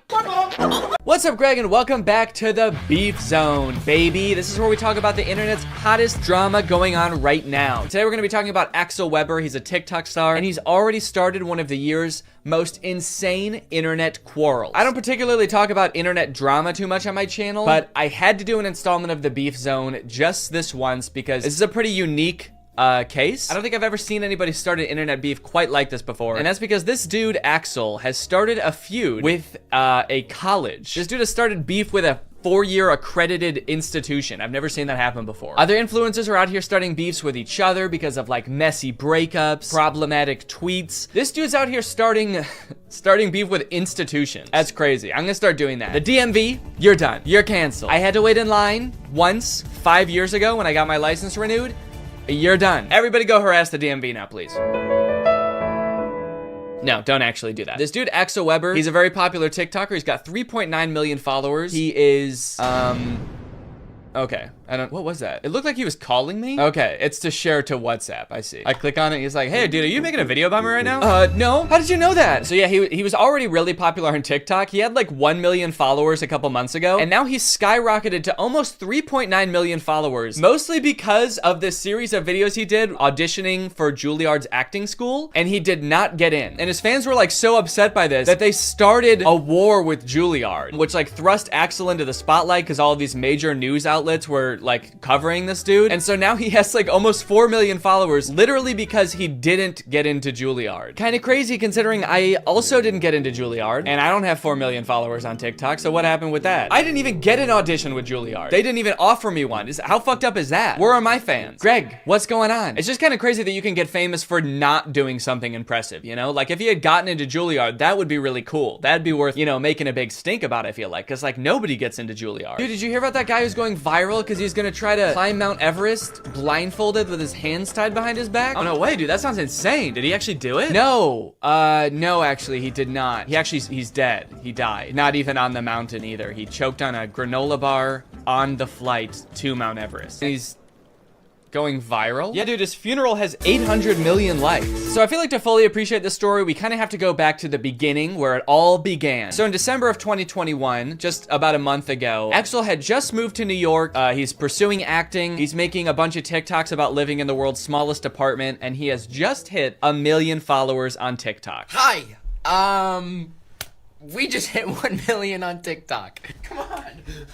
I can see why he had followers to begin with. He's like a charismatic guy. I'm sure people think he's handsome. He's got personality. He does his little dancey dance. Look at him go. But little did Axel know at the time that one Juilliard audition would change his life forever. And not because he did a good job, but because he did so bad that it changed his life forever. Dear Axel, on behalf of the Juilliard division, thank you for your interest in our program and for sharing your talent with the faculty during the initial audition. As you are already aware, due to our callback process, you are no longer under consideration for admission for fall 2022. It sounds like he already knew he wasn't getting in. It's kind of fucked up that they even sent him the letter. You already know this because we didn't give you a callback after your audition, but just so you know, you're still not accepted to Juilliard. You still did a really bad job. There's no chance of you getting in here. How many times do they have to tell him he didn't get into Juilliard? Damn. They just send him a letter every year. Dear Axel, as you may have guessed, as you are 2 years into going to a completely different school for a completely different degree, you did not get into Juilliard. Your audition was very bad, Axel. You ruined your chances of an acting career, Axel. Over the past 2 years, we have been telling every casting director and pretty much everyone who works in the industry how bad your audition was. We've had a lot of time to destroy your career, Axel, and we've done it. So it's a pretty sad video of him not getting into his dream school. I definitely feel for him, and a lot of other people did too. So basically what happened after that is a bunch of people started rallying to support him. You had like all of his own fans commenting, being like, fuck Juilliard, dude, you don't need Juilliard. Even some celebrities weighed in. Hello, Axel. Hi, Charlie. I replied to your video, but I figured I'd do a video message as well. Appreciate it. Not only did I not get into Juilliard, but I didn't get into 5 of these prestigious schools that I wanted to get into that I thought could better my career. Don't believe it. And while I do think school is great, and I did end up going to Berkeley, a prestigious conservatory for the arts is not going to be the thing that defines your career as an actor. Ooh. Honestly, I mean, it's a sweet sentiment, and I agree with the message. You know, not every famous actor went to a super prestigious school like Juilliard to learn how to act. You know, some just had rich parents, and so that's how they got into it. Lucky for him, I feel like he seems to like Charlie Puth. I feel like this video would not be nearly as impactful if it was like some guy that Axel does not care about. There's a video of Vanilla Ice being like, take it from me, Vanilla Ice. I didn't get into Juilliard either, but that didn't stop me from becoming the 20th most famous person for 1 month in 1995 and then slowly slipping into obscurity for the rest of my life. Axel's like, oh, thanks, dude. Does anyone else want to chime in? Did anyone else not get into Juilliard? Someone with like a lifelong body of work? Someone with a really impressive career? It wasn't just like celebrities reaching out to Axel either. There were like different organizations being like, hey, you don't need Juilliard, dude. Come work with us and we'll get you to where you want to be in your career. I didn't get into Juilliard. We know that. And I did get another letter to prove it. This is the 17th one they've sent me now. But I did get a modeling contract with one of the largest agencies in the world. So I am a little confused about how this happened or why Axel seems to be so like excited about it. It does seem to be like totally unrelated to what he said his dream was. I thought he wanted to be an actor and go to a prestigious acting school. Like, does he even want to be a model? I don't know if he's ever mentioned it before. I watched a few of his TikToks from like before that, and it seemed like he really wanted to be an actor. It's like a totally different industry. All right, guys, you know that my dream of becoming a professional actor didn't work out, but I am still gonna be working in the industry, it turns out. I got a job at a movie theater. I think I may be able to work my way up from there. I think you'll be seeing me on the big screen real soon. It's just weird to see him going from not getting into a school that he wasn't qualified for to getting a job that it seems like he is even less qualified for, because I assume he at least had some sort of like acting prowess or like did some sort of acting before he started applying to acting schools. But modeling, it's like he didn't even want to do that before. Not only did he get a modeling job out of getting rejected from Juilliard, he also got a New York Times article. We just made the New York Times. When Axel Weber was rejected from Juilliard, the internet stepped in. The article is basically covering how all of Axel's fans flooded the Juilliard Instagram account to like lambast them in the comments, which to be fair, Axel does say like, don't do that. More than anything, we cannot bash Juilliard though. They're just doing their job. I don't want to lead you into thinking that Axel like actively encouraged this and like caused this to happen. Like he was like, fuck Juilliard. Everybody ripped them to shreds in the comments. But his videos did unintentionally have that consequence. And it's pretty crazy to read some of the comments that people have left on Juilliard's Instagram account. Let's take a look at some of them. Their most recent posts have like 0 comments, 1 comment, 6 comments. Let's go to around the time this Axel Weber drama was going on. 1,000 comments, 2,000 comments, 18,000 comments. 18,000? Dude, what were people saying? Let my boy Axel in. He deserves better. Let Axel in. Get my boy in. My dog died on campus and they tied me up and made me eat it. doesn't have anything to do with Axel. Dude is just straight up slandering this university because his boy didn't get in. Don't worry, Axel. You should be glad you didn't get in there. All right? They made me eat my pet. You're gonna regret it when that man wins an Oscar. I honestly don't even think that they would regret it if he, like, ended up having a successful acting career. They really only care about the people they did admit having successful acting careers. In general, I've seen a lot of comments that have the same tone of, like, I bet Juilliard wishes they never rejected my man. And it's like, yeah. Probably, but I don't think it's for the reason you think. I don't think it's like the dean's office that are like, oh, we should have never said no. He's so talented. Look at him on TikTok doing his little dancey dance. He's wearing a sweater. He's modeling. Oh, what we could have had. No, it's not them, dude. It's the poor, like, 20-year-old marketing intern that runs the Juilliard School Instagram account. It's the person who keeps getting notifications on their phone saying, like, let Axel in. New Instagram comment? Let Axel in. They're the one that's probably like, Jesus Christ, couldn't they just fucking accept this kid? I really like this comment. Let him in, you dogs. L school. Juilliard does not care, all right? They do not care that they have 18,000 comments on one post. The headmaster of Juilliard, what is it? What is like the person who is in charge called? Is it the dean? The headmaster? The principal? I went to college. I don't know why the president. We had a president of our school. I don't think the president is reading these comments being like, L school. Oh, classes are canceled today. Go home. Everyone go home. It's also like, whoa, dude, don't start insulting the kid's dream school. You're not really rooting for him if you're like, oh, you wanted to go to that L school, Axel? That decrepit excuse for a school run by dogs? I definitely feel bad for whatever school he applies to next if he ever tries to apply for colleges again. When they get that application, they're just gonna like start sweating immediately. All right, who's next on the list of applicants? All right.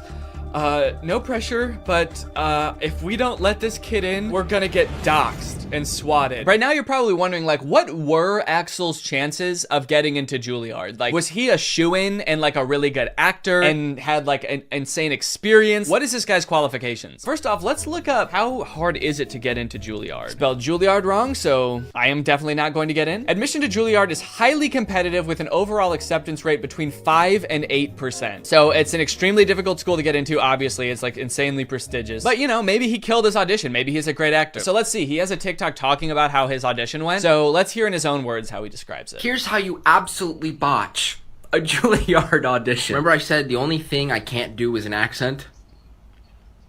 I did an accent. I couldn't help it. I jest to Oberon and make him smile. It just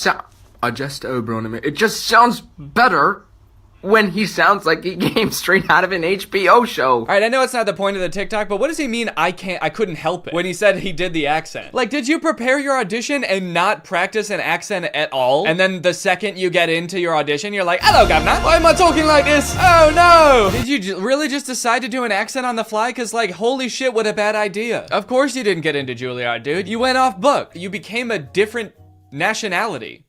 Live. The guy gave me absolutely no reaction.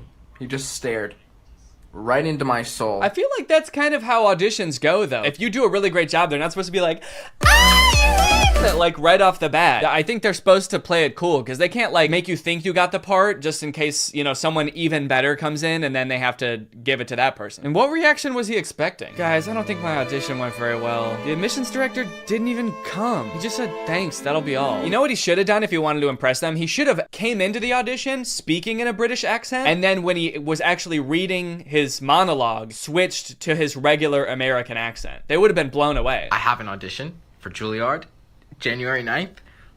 I have to learn some Shakespeare. Never even read Hamlet. I jest to Oberon and make him smile when I a fat and bean-fed horse beguile, neighing in likeness of a filly foal, and sometimes I lurk in a gossip's bowl. I don't understand what's happening. Not that I really think that this made a difference, but just a word of advice. If you're applying for a college, I wouldn't post on your like public social media something about like the application process or the audition process being like, I don't know what the fuck this means. This shit's dumb, dude. Shakespeare sounds like an idiot, man. It's also weird that like, after all of these videos of him being like, I don't know what the fuck Shakespeare is, and him being like, I randomly did an accent at the audition, that all of his fans still have his back. And they're still like, you deserve to get into Juilliard. Don't worry, we'll take it from here. we're gonna get you into Juilliard. We're gonna storm Juilliard for you, buddy. Don't worry. Anything to get you in. All of this brings up a bigger topic of like, why are people so invested in this guy getting into Juilliard? This guy who like has literally shown no prowess, no acting prowess whatsoever. He's been like, I botched my audition. I don't fuck with Shakespeare. He seems like a nice kid too. I just don't understand why people are like so ride or die for Axel getting into Juilliard. Probably a decent amount of them are joking and just thought it would be funny to like get way too into it and take his side. But I do think it's also kind of like the cute teen white boy effect, where like a fan base of 12-year-olds will literally do anything for a white guy that they think is cute. You know who I think probably hates this more than anyone? The students who actually did get into Juilliard. Just seeing this dude get rejected and be rewarded for like his not being very good at acting with a modeling contract and an extra 3 million followers. Meanwhile, you get into Juilliard and you get rewarded with student loans. I think that this guy is benefiting from a lot of privilege and maybe not realizing it. I don't know, man. He seems like a sweet kid, but also is sort of coming off a little bit like, I deserve this. Like he moved to New York expecting to get into one of the top 10 acting schools. Like that's why he says he lives in this apartment. And it seems like that sense of entitlement has been picked up a little bit by his fans as well. The whole thing kind of reminds me of like the Alex from Target phenomenon, when like just this random cute boy got like thrust into the spotlight and millions of followers because he was like attractive once. I don't know. Let's see how his modeling career is going. I wonder if he's posted any updates on that. Oh, this TikTok is called First Photo Shoot. He's a natural. All right. All right, well, that's pretty much the whole Axel Weber thing. It seems like he's doing good now. He's got his modeling career going, and I guess we'll be seeing him on the cover of Vogue pretty soon. Hopefully you guys enjoyed this video. If you do and you're new here, make sure you subscribe and turn on my notifications to join Greg. I'll see you guys next time. Bye. Yeah! This is for anyone that said I wouldn't be nothing. Said I wouldn't make it. Get ready to eat your words. Cause I got news for you haters. I ghosted Kevin Jonas, not responding to his text. I'm too busy getting checks. You're impressed, cause I ghosted Kevin Jonas. This is true. I'm not even trying to flex, but he's probably so perplexed. Yeah, he's stressed, cause I ghosted Kevin Jonas. The year was 2015, all on Vine, I'm doing my thing. Get a DM, who could that be? It's Kevin Jonas.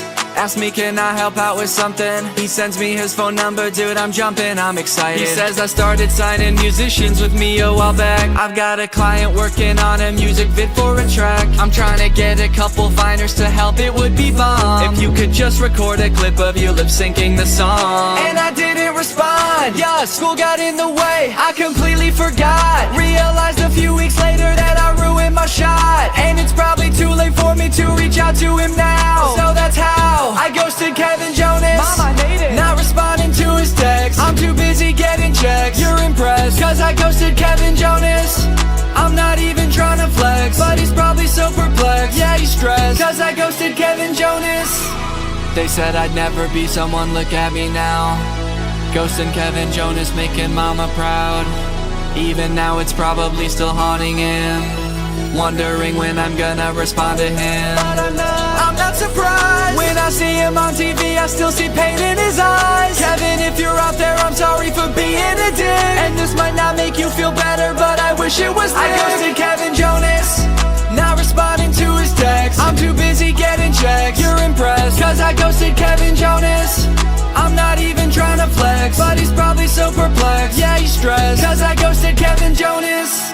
800 new texts from Kevin Jonas. Hey, but it's been 7 years, I'm starting to think you don't like me, haha. Just kidding, but seriously, what the hell? You can tell me to fuck off, I won't care. You son of a bitch, I trusted you. I ghosted Kevin Jonas.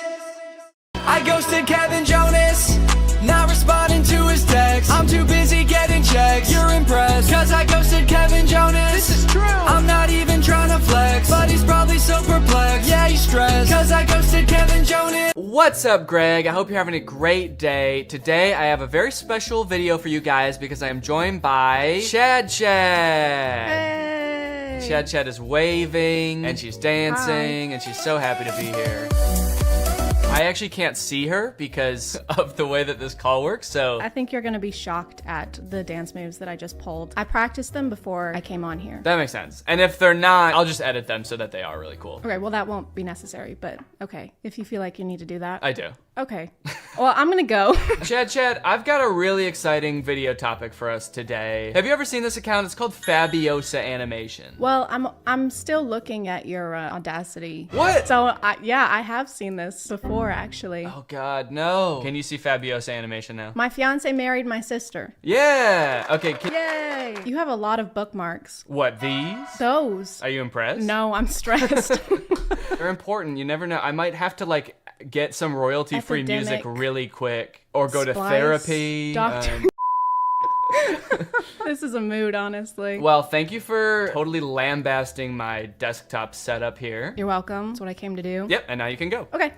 I threatened to leave for the second time in like 10 minutes. It's kind of funny because I can't see you, so I actually wouldn't know if you left for a second, like if you just were silent. Let's get into the video. This account is called Fabiosa Animation. Their account is described as a place where you can discover other people's stories and share your own ones. So we're like co-owners of this page? We can post on here? Yeah, I guess so. Well, first off, it seems like all of the stories here are true. Of course they are. And we somehow should have access to post our own animated stories to this account. I have a few of those. Let me just upload those real quick. All right, so let's play this. It's called My Fiance Married My Sister, as you saw. First off, it's way too loud. I don't know if it is for you, but I'm gonna turn that down. Can't hear. Oh my God, can you hear this? Yeah, I can hear it. But now I can't see the screen. Oh, goddamn. So, do I have to choose between like the audio or being able to see it? No. If you want me to pause at any time, let me know, since you can't do that remotely. Okay, is there like a code word for pause that I should use? You have to say...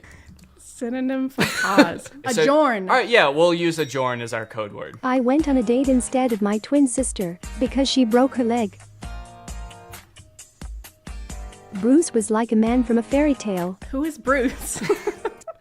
Why do they say Bruce like we're supposed to know who Bruce is already? The whole story starts like we're in the middle of a conversation, or like we've known these people for years. Like, why? What happened to her leg? And it's just assumed. It's like I went on a date instead of my twin sister because she broke her leg. As you know, how she broke her leg. And since she broke her leg, the next logical thing for her to do is get somebody else to go on the date with her. Because you can't postpone dates. That's how you lose a man like Bruce. And you don't want to lose a guy like Bruce. He's a great guy. Well, yeah, he's like a man from a fairy tale. You know, the type of man who will break up with you if you're late for a date. If you're late for a date because you broke your leg. It is kind of interesting they use the phrasing, Bruce was like a man from a fairy tale, because there are like really nice, you know, like Prince Charming type guys in fairy tales, but there's also like witches and like evil men in fairy tales as well. Is Jekyll and Hyde count as a fairy tale? Would that be a fairy tale? I feel like fairy tales are stories you tell the kids. I feel like that was like an adult horror novel. I tell my kids about Jekyll and Hyde, the many kids that I have. And how many kids do you have? How many is the max of kids you can have? I actually have this bookmark. What is the legal number of kids you can have? All right, well, let's figure out if this guy broke her leg or what. You're gonna go out with Bruce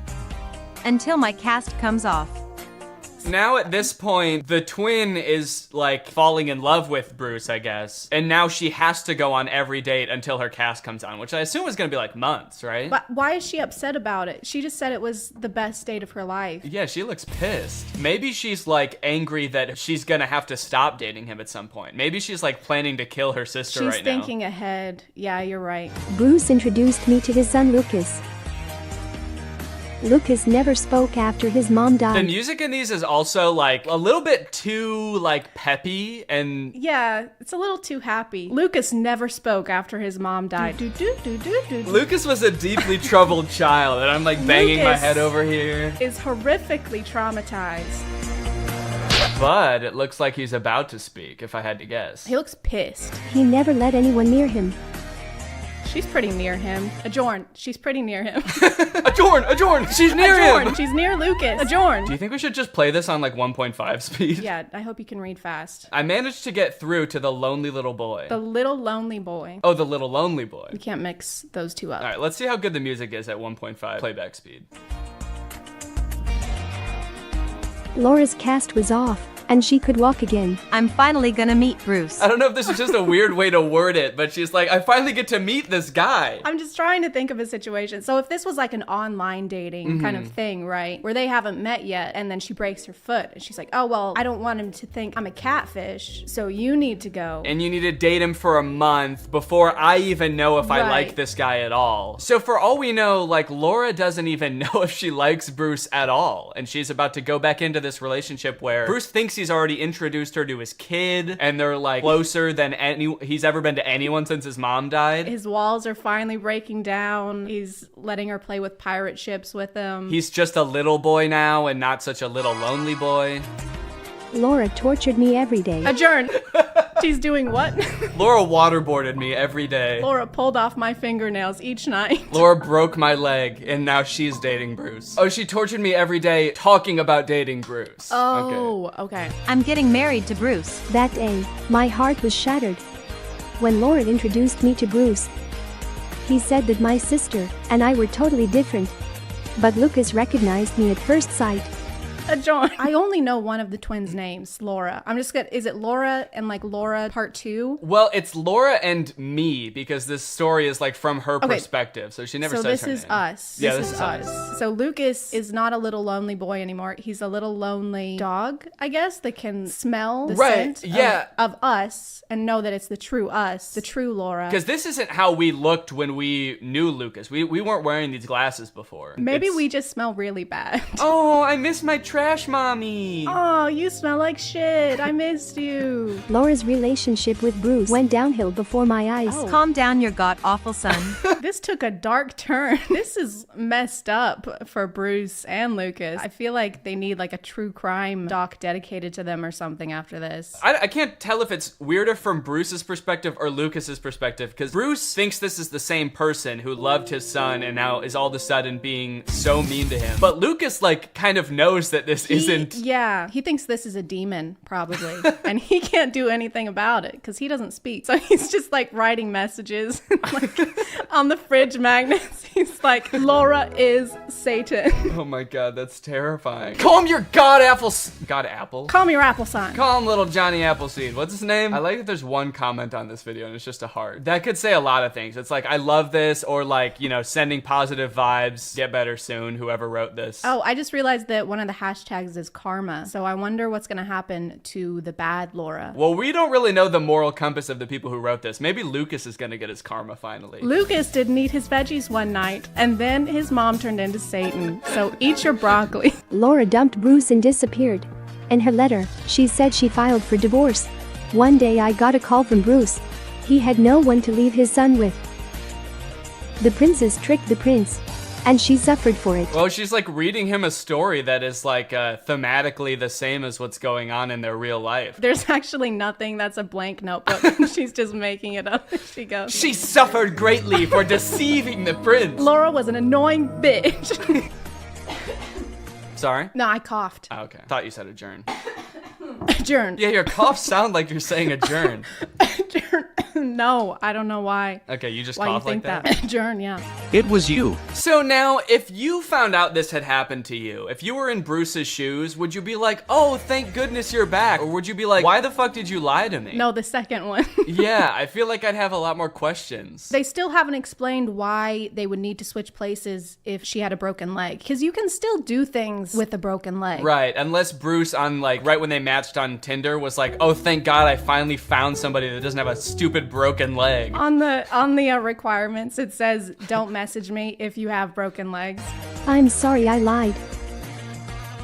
Don't cry, Mom. He spoke! And he called her mom, or us. He called us mom. Yeah, he called us mommy, and we're his new mom. And they walk off into the sunset together. I don't know if that's the best message. People might impersonate who you think you're dating, but you should forgive them. Forgive them and let them into your home and let them raise your child with you. And let them around your young, already traumatized son, and let them bond. Do you see this? What the fuck? Just so you know, there's no way this ever happened. What happened to this being our story or whatever? What is this highlight story with the armpit? So this looks like their top something of March 21. Let's go ahead and check it out. I became a mom after my husband passed. Why are the children fully clothed in her womb? Oh, yeah, he's got a little shoe. That child is like 3 years old. I gave birth to a 5-year-old kid twice after my husband passed. I gave birth to my husband after my husband passed. It's like a full-grown guy. I dated Deep Pocket John.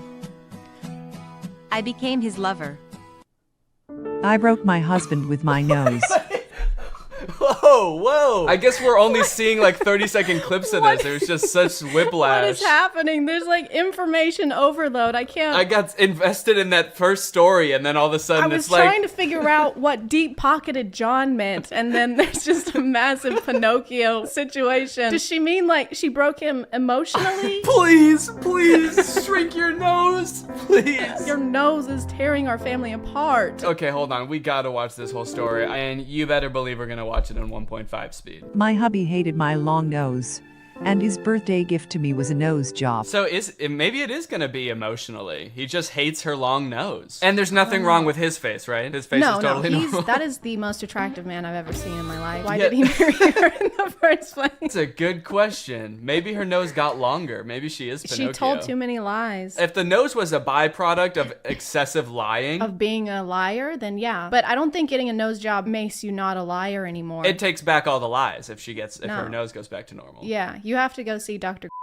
for that.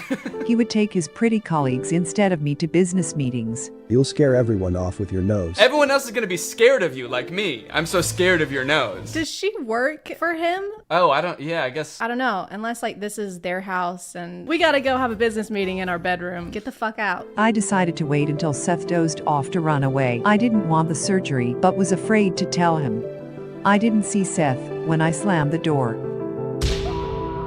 Oh no. Are they gonna give him a long nose during the surgery? The only way we could save you is with a nose transplant. And his wife walks in with no nose and he's like, oh my god. Where's my wife? Did you not know who gave you the nose? Oh my god. My hubby yelled that I'd ruin his life. This is like the worst person in the world and they're going through such turmoil, but she still calls him her hubby. That's what I was thinking. Yeah, it's kind of too much of an endearment to be like, my hubby is an asshole and I tried to run away from him. Oh, my hubby. Aw, my little baby hubby yelled at me. He's got bigger problems than his nose surgery, dude. There's like debris flying out of his mouth while he's yelling at her. His mouth is like upside down. It's like they rotated it. He's got kind of like a fish-shaped mouth, right? I don't know. I've never really looked at fishes' mouths that much. Lucky for you, I've got a bookmark for this. You have a bookmark. Of course you do. They're like kind of upside down style. Yeah, that's kind of what my mouth looks like, actually. And what were you saying about it? I said that's the best kind of mouth that you could have. And for the first time, I went to a business meeting instead of my hubby. No one paid attention to my nose, but they noticed my experience and expertise. That's when I found confidence. She gained so much confidence that her nose shrank.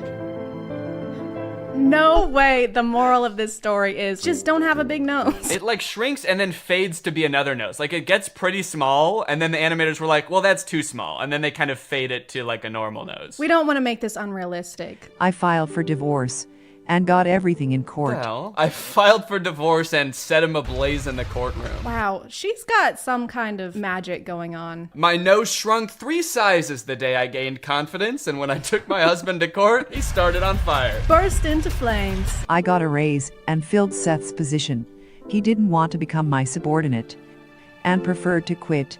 So is he like permanently disfigured now? Like I feel like it's been months and he's still in this face cast. He was talking about how she's ruined his life, but if you mess up your nose, they just put it back. Getting a broken nose is a pretty easy thing to fix, I believe. They just kind of like... And you can also still do your job with a nose cast on. I feel like they don't have a good comprehension on what happens when you get injured. The owners of this page, like if you break your leg, you can't go on dates. If you break your nose, you're gonna get fucking fired. Yeah, these stories are kind of about like, hey, it doesn't matter like what you look like, but it also is kind of like, but it does a little bit. It does a lot, actually. A few weeks later, Seth fell off the radar. Fell off the radar. A few weeks later, Seth went rogue and disappeared into the woods. A few weeks later, Seth became Jason Bourne.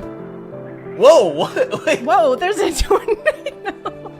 Wait, what? A couple weeks later, a tornado swept Seth off the radar, leaving only his shoe in his wake. A few months later, I ran into Seth. He got hooked on plastic surgeries. Oh no. Now he's got a fish mouth and a pig nose. So, like, is the moral of the story gonna be, haha, now he's ugly? And so they, like, started it off being like, it doesn't matter what your nose looks like. And now they're like, unless it looks like that. Unless it looks like a pig. When he saw me, he set off running. I watched him hightail it away thinking, karma truly is a thing. What a profound thought. Wow, it took her a while to come up with that. When you really think about it, karma. That's all I have to say. Don't let anyone make you feel insecure.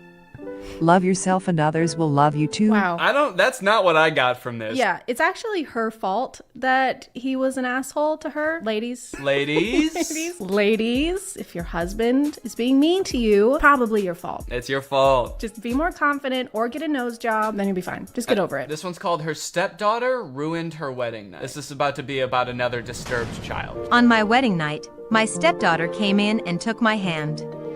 I pulled away and Casey ran off. My husband didn't believe me. It was just a dream. He starts gaslighting her immediately. That didn't fucking happen. But I mean, it's not even something that, like, I would bring up. Like, if the kid came in the room and was, like, at the bed and was, like, came and touched your hand, whatever. Maybe they had a nightmare and... I know. She's like, Mommy, I'm scared. And her instinct was like, ugh! Yeah, she went, oh, what the fuck? Go away. And then the kid was like, oh my God, oh, no one loves me. Next morning, her husband is like, you're crazy. Yeah, I was awake looking at your hand. I didn't see anything. He's got a night cam only zoomed in on her. I didn't sleep the next night. I didn't sleep the next night for fear that Casey might come and brush my hand lightly again. I know. Why is she so scared? Look at her. She's holding the bed sheet up. Again, I feel like we're like thrown into the middle of this story and Casey has done some fucked up things before this even started. I was kind of expecting him to be like, that was a dream. I don't have a daughter or something like that. Maybe that's the big reveal. It is a little weird that he wouldn't bring that up the first time she says it. He's like, it was just a dream. And he doesn't care to elaborate on that. He's too tired. He was up all night. Yeah, it's true. He's like, all right, I gotta get some sleep now. Don't move that hand. Review my footage. Casey came again and tried to hold my hand. She was clearly jealous over her dad. She's just like reaching out and trying to make a connection. And this adult woman is like, get the fuck out of here. Do they see each other during the day at all? Or like, is this the only interaction that her and this girl have? Look at his face.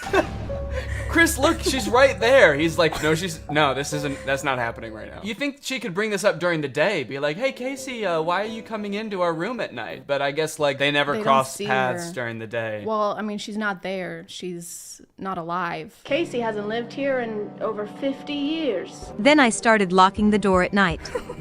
But every night, Casey came to the door.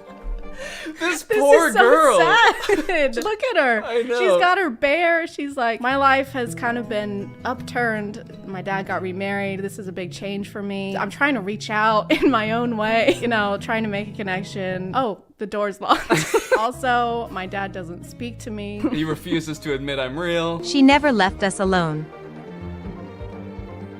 Get rid of her. I can't do this anymore. She just wants some popcorn. She's starving. I haven't eaten anything in weeks. But Chris chose his daughter. I was not expecting that. I was expecting Chris to be like, okay, off to boarding school. Go on. And all I could do was pack up my stuff and leave. Clearly your life was just too awful to stay. Chris suddenly called me during his business trip. Casey's missing. I was glad now it'd just be the two of us. What? Fuck you! Fuck you! What the hell? Are we supposed to be on her side? I know, it's like the story is from her perspective. I feel like we're supposed to be like, oh my God. Fuck Casey, dude. Yeah, I think in all the other stories so far, that the main character was clearly like the sympathetic character. Also, why did he call this woman who's been nothing but mean to his daughter and be like, hey, can you help me find her? He's like, Casey's missing. She was like, yay! And then hung up. At that moment, Casey came up to me. She was crying and begging just to hold my hand. Is she gonna slam the door in this kid's face or what? Get out of here! Leave! I don't want to hold your fucking hand. My mom was sick for a long time. Before she died, she promised she'd come back to me as another woman. God. Why would she say that? I am gonna die, but the next woman you see after I die is gonna be me. Well, no wonder she was like confused. I might look different, but it'll definitely be me. What is wrong with this mother? I know. She is not preparing her for the reality ahead. Oh, how will I recognize you? She's gonna be like, I'll hold your hand. I'll have the same warm, soft hands. Oh, so she was trying to she was just trying to feel this girl's hand just yeah, to see. she was doing the test, the hand squeeze test. Casey was hoping it could be me. Yeah, no shit. So I finally put two and two together that she I thought finally figured it out. she wanted me to be her mom. I find it so hard to believe that after finding this out, she's gonna be any different. It's like, if you were this mean to this kid whose mom died, knowing this small piece of information is not gonna make you suddenly be like, oh damn, you thought I was her? Okay, yeah, then I will be her. The next morning, Casey hugged me and smiled. Mommy, you really came back to me. Yes, and you helped me remember everything. I don't like that, because she's gonna grow up, and are they just gonna be like, I am your real mom. I'm your dead mom, and I used to be someone else, but when your mom died, she took over my body, and that woman is gone now. There's a lot of possessions going on. Don't worry, sweetie. I am your mother. I possessed this poor woman. I am your mother. I will rip the soul out of a new woman and replace it, and then I will come back to hold your hands. I'm so sorry I was an ass to you for the first few months I was married. That was just the hormones settling down, getting used to the new soul. That's how a reincarnation story helped me find my beloved daughter. So are we supposed to think that she's actually the mom? They're not just telling that to the kid, they're telling that to us too. You know, we're gonna grow up someday too. I feel like I'm being gaslit. I know, they spent this whole story like this is just some woman who met this guy, and then they're like, and remember now that she's the mom? Remember how we all knew that that was the mom the whole time? Remember that? Casey truly believes a part of her mom lives in me. That idiot. That dumbass. I really feel like her mom, and I'll never tell her otherwise. Maybe you should. Maybe Casey will figure it out. It's like Santa Claus or the Easter Bunny, only it's like, I'm not your real mom. Do you remember how old you were when you found out that your mom wasn't really some dead woman possessing somebody? I was 18 and I cried. It is worth noting, they have a YouTube channel, Fabiosa Animated, and so they have all these animated videos, but they do have a not animated channel too, and these are all live action stories. They're kind of like Darman videos. Yeah, the titles, the thumbnails are literally just Darman. Wait, there they go with hubby again. Hubby denied me a hospital my birth. Sweet hubby let me die. Hubby check. Hubby wanted me to suffer through childbirth. Well, do you want to do the most popular video, short lesson to see real beauty? Sure. Cover your ugly face or go home. My mom became a teacher at my school and made my life hell. You are gonna dress like the Phantom of the Opera and you are gonna like it. And you're gonna sing. I've never seen the Phantom of the Opera. Does he sing? The only thing I know from Phantom of the Opera is that song that's like, sing for me. Do you know that? No, but Never mind. If you keep singing it, I might. Luckily, I have it bookmarked. This is the only way I know this song from Phantom of the Opera. Take a closer look at that snout. Okay, well, anyway, let's get back to the video. Why would you choose this mask? No one will suspect anything's wrong with you. She forced me to hide my birthmark under a mask every day.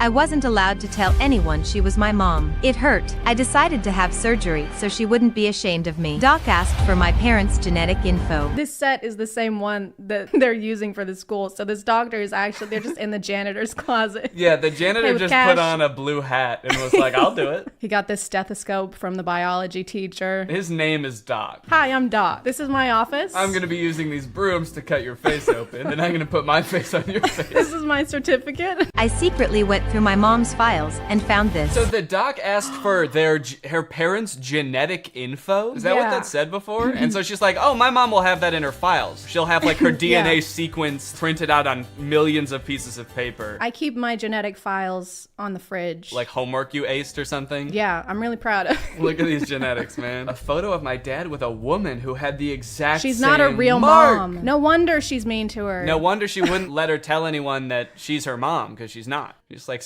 quit saying that. I don't know you. Casey. Yeah, Casey's all grown up. I couldn't believe it. Mitzi wasn't my mom. After mom died, dad married Mitzi. She hated me ever since. Adjourn. She said, but this means that Mitzi isn't my real mom. After my mom died, my dad married Mitzi. So you knew that your dad married Mitzi? This makes a lot of sense because when my mom died, he did marry Mitzi. And then she became my mom. So I guess she's like not my real mom. Mitzi came, she tried to hit me. Social services intervened. She was charged with child abuse. Is this what child services look like? It's like the SWAT team. That's also the janitor / plastic surgeon. Put on these handcuffs. And she's like, this is a broom. What are you talking about? Put on these brooms. Dad's parents moved in. Dad's parents moved in. They think my mark makes me unique. Where's her dad? He's the janitor at the school. Oh my God. Of course. I can't believe we didn't see that before. Wow, these are like mini Netflix movies with music. With music. Sparkle. Yeah. I wish Netflix movies had music. I've never seen a Netflix movie with music now that I think about it. She was just upset the birthmark reminded her of the guy's previous lover. She did this out of jealousy, that she wasn't his first probably. Why is this person like speaking from experience? Yeah. I personally think Mitzi was justified in all of her actions. It's not bad. She was just a little jealous. She's just a little jealous gal. I don't think that we should judge her for that, personally. All right, well, honestly, I feel like we covered a lot of ground here and we watched a lot of good stories. Did you enjoy them? Yeah. We learned a lot. I feel more confident. I noticed that over the course of this collab, all of your flaws have shrunk significantly. So disfigurations. Which ones are you referring to? That I had apparently. Kind of strange. Yeah. To say that. I am more confident. I was gonna make a joke. You were like talking about my flaws, and I was gonna make a joke about how at least I don't have a fish mouth. Holy shit! What the fuck? But it sounded too mean in my head, so I kept that to myself. But yeah, my fish mouth is gone now too. I'm so confident. You look 1,000 times better now that your smile isn't upside down. This video has been sponsored by Current, the future of banking. Guys, banking is one of the few industries that has yet to be modernized by technology. Banking right now is dominated by a bunch of old companies that are run by a bunch of old people that don't know jack about tech. And that's what Current is here to change. They've been built from the ground up with modern technology. Current wants to help you get your money faster, move it faster, and spend and save it better than ever. They can help you get your paycheck up to 2 days faster. They've got no overdraft fees up to $200, no minimum balance fees, and they have a new interest feature that gets you up to 4% APY on your savings. I like Current because it's like a one-stop shop for everything banking. You can get direct deposit on there, you can save money, you can also request money from friends and send money to friends. Also like the Current card, it looks very modern and sleek, just like me. As usual, Current wants to give back to you guys today, so we are giving away $500 to 5 random people who use my code DannyG when signing up for Current. So head on over to current.com/DannyG or click the link in the description. Use my code DannyG when signing up and you could win 500 smackaroos. Current is free to download and you can get some serious coin just for doing it, so there's no reason not to. Thank you to Current for sponsoring this video and thank you to you guys for checking out Current. Also, make sure you guys head on over to Chad's channel because we did a video on her channel as well. I guess that concludes this video. Thank you to Chad for helping out. Chad, if people want to subscribe to you, what should they do? Where should they go? Did you leave? YouTube and Instagram, Twitter, I guess if you want, the ChadX too, because somebody already had Chad, and I don't feel like doing the paperwork to get that username. So the ChadX 2 everywhere. All right, you heard it here, folks. Go subscribe. And I'll see you next time. Bye. All right, guys, I'll admit I am very late to this topic, potentially even like a month late, depending on when this video comes out. But in my defense, I'm a dad now, all right? I have a baby. He's 5 months old. I have better things to do than sitting here talking to a camera alone in my room. Like watching Jason Nash live stream on TikTok. All right, Sandra, thank you for the money. Kevin, thank you for the money. Can you guys send me $1 million? Turns out I can do both at the same time though, so now I'm here. If you've been on TikTok lately, there's a good chance you've seen former Vlog Squad member Jason Nash constantly live streaming, compulsively urging his fans to send him money. I know I have. A lot. This man is constantly live. Here we go, 118. Guys, don't forget to follow my podcast, All Good Things Podcast. We just spoke about it. We need... Have you enjoyed that 30 seconds of silence, guys? Make sure to go check out my podcast. You're gonna love that. It's completely silent for an hour. Like me, a lot of people were pretty confused to see this. At one time, Jason Nash was a part of the most popular group on YouTube, and now he's battling the Joker for gifts on TikTok. What a way to start the day with Tommy Coach. Tommy, thank you so much for being here. If you've never seen one of these TikTok gifts battles before, basically there's 2 creators and you send gifts to the respective creator that you're watching. This bar at the top indicates who has the most gifts, and when time runs out, whoever has the most gifts wins. Their prize? All of the gifts that they got during the battle. And then the second place person also wins all the gifts that they got during that battle. So needless to say, there's a lot at stake. This is a live stream where Jason is actually battling his wife, Naveen. Why don't you come down in the room? I'll let you in. You can come back in the house now. Yeah, come back in the house, man. You look like Batman standing over the city. Now, hang on. If they're married, aren't the gifts just going to both of them? What kind of charade is this? Now, at first, I kind of assumed that most of the people watching these live streams were children. And I was like, ooh, that is super weird, just like asking children for money. You're basically just asking them to steal their parents' credit cards. In a way, I sort of thought of Jason Nash as like a babysitter, but he's also babysitting 1,000 other kids. And if you start choking, he's not gonna call 911 because he can't see you. But after tuning into a few of his streams and actually like clicking on some of the profiles of people watching, I realized that it's actually mostly adults, which was very surprising to me. Guys, what are we doing here? Stop that. I promise you there are like 1 billion other better uses for your money than helping Jason Nash's wife crush him in a gift battle. Fun as it may be. The reason I wanted to make this video is because I think that it's kind of a very interesting look at the career span of a creator. It's a pretty new career, all things considered. And like nobody's been a full-time online creator for 40 years. So we don't really know how long this career is supposed to last or how it will evolve over time. So I think it's worth looking at why Jason Nash is here. Between the years of 2016 and 2020, David Dobrik was seemingly at the top of the YouTube ecosystem. What started as David just sort of goofing around and filming his friends as up-and-coming content creators quickly turned into partying all the time, collabing with huge celebrities, huge giveaways, and giant sponsorship deals. And if you didn't watch the vlogs around this time, you might think that David was like the biggest part of them, but it was actually more his friends doing the heavy lifting. David was always behind the camera, and sure, he would laugh a lot, and you'd hear him laugh. But I really feel like the reason people tuned in was sort of to live vicariously through David and experience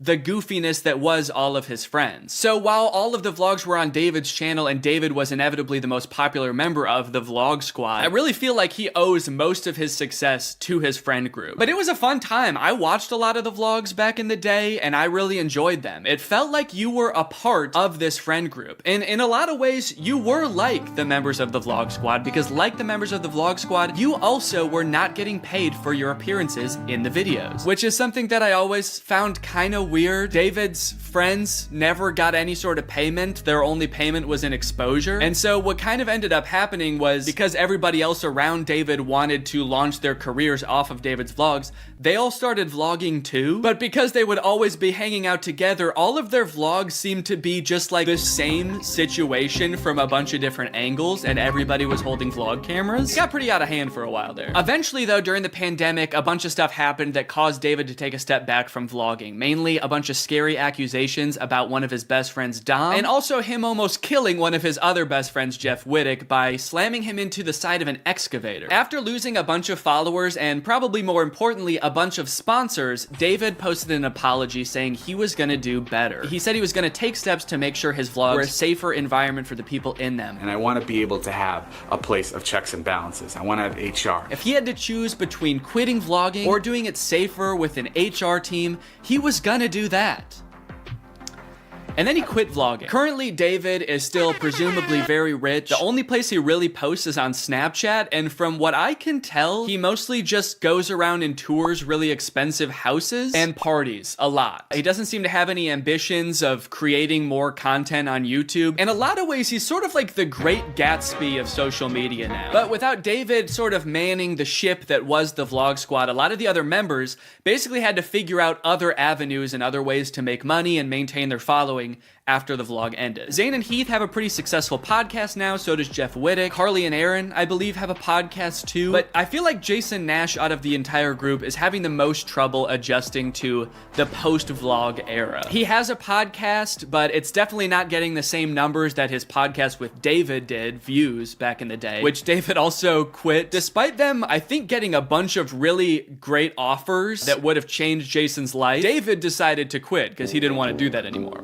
He wanted to be the Great Gatsby. So Jason has now been left to fend for himself, and it seems like TikTok gift streaming is what he has turned to. You excited to go to dinner?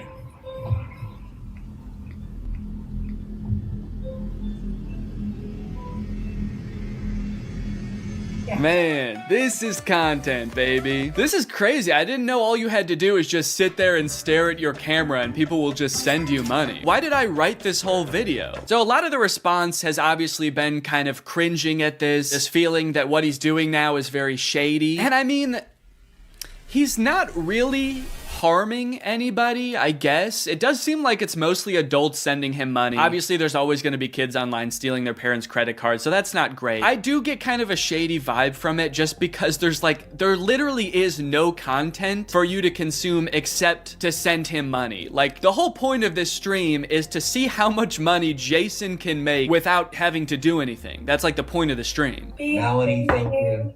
Let's go. And you could argue that Twitch streaming has donations and, you know, a bunch of other live streaming does too. But I would argue that there's at least some content behind that. Someone's playing a video game or they're doing a podcast live and the donations are just a little bit extra on top. It's not the content itself. I've also seen a lot of people wondering like, wait, isn't David super generous? During his vlogs, he was always giving away cars. He was paying for people's weddings, just like handing out PlayStations to people on the street. Surely he could just help Jason if he's struggling financially, right? Wrong. From some of Jason's podcast clips, it seems that that is definitely not the case. But before we get to that, I've got to make some money of my own. Alright guys, let's get those gifts in. James, thank you for the llama. Carol, thank you for the sombrero. Brian sent a Arab? Oh. Is this a gift on TikTok Live? Also, how did you get this one? This one's mine. Well, regardless, this is actually pretty convenient because this video is sponsored by Arab. Arab flavors your water using scent-based taste. And, oh, Brian also sent a scent pod? Oh, thanks, man. Okay, so I can put that on. With the scent pod down like so, it's just a normal water bottle. But when I activate the scent pod, air is able to pass through the scent pod and into your mouth, where you can taste the scent. Send me money. I like to bust out my air up while I'm getting work done. It gives my water a little bit more which is what I need when I'm trying to focus. This one right here is lime, and it is excellent. Someone said, come to Brazil. I'm busy. Air up is a unique hydrating experience. You can't get this anywhere else, buddy. No chemicals, no sweeteners added to the water, just plain old water into my plain old mouth. The scent pods come in a variety of flavors. I really like the lime and the peach. My editor, Jake, is really fond of cherry. So no matter what kind of flavors you like, there's bound to be a couple for you. You want to spice up your hydration experience, click the link in the description, get yourself an Air Up, get yourself some scent pods, put your mouth on the nozzle, and suck away. You look really tired today. That is mean. Thank you to Air Up for sponsoring this video, and thank you to you guys for checking out Air Up. Now back to the video. About a month ago when Jason was in the thick of his live streaming every day, he posted this podcast where he and a bunch of David's mutual friends talk about how different life is now that David's not vlogging anymore. But the thing is, like, David's in this, like, moment in his life. Yeah, where he can do anything. Where he just parties. Oh no, Jason. The look on your face, man. Jason's like, don't look bitter, don't look bitter, don't look bitter. Where he can do anything. Perfect. He can do whatever the fuck he wants now. He calls me to play pool. And I'm like, I gotta go live, and I don't expect him to understand that. You don't expect him to understand that you have to work to make money? You know he did that too, right? I wouldn't expect him to understand that, man. He hasn't had to work in, gosh, what is it, 2 years now? I hate to say it, Jason. I think he gets it. I just don't think he cares. Like, I'll say things like, I'm losing my house, and he'll be like, oh, but just come play pool. I just don't think he cares. Dude, Jason, haven't you learned anything from being friends with a popular YouTuber? You just told him you might lose your house, and he invites you over. You think he really wants to play pool? Dude, he's probably gonna Mr. Beast you. He's probably inviting you over so he can, like, surprise you with a new house. He might make you do Squid Games for it, but you have a chance to win a new house. Maybe he'll give you a new car. Or, you know, surprise you with his new car like he did that one time. My surprise to you is that I'm buying myself a car. I know. That was cool. I will say it is interesting that David seemingly stopped doing the extravagant giveaways once he stopped doing the vlog. I wonder what the correlation there is. That's kind of weird. There was a great TikTok that he sent, which was like some guy. It's just the guy that has like a lot of money and can do anything all day. He's like, "Oh, Diplo's having a party tonight," and like it's literally like things that David has said. David sent Jason a TikTok of a rich, out of touch guy being like, "Oh my god, dude, this is so me." Dude, look at this TikTok. This is so me. That moment when you're rich and you're partying with Diplo and you're talking about how much you hate Jason Nash and how poor Jason Nash is. Guys, comment below if you found this relatable. But if you think about it though, from 18 to like what, 23, 24.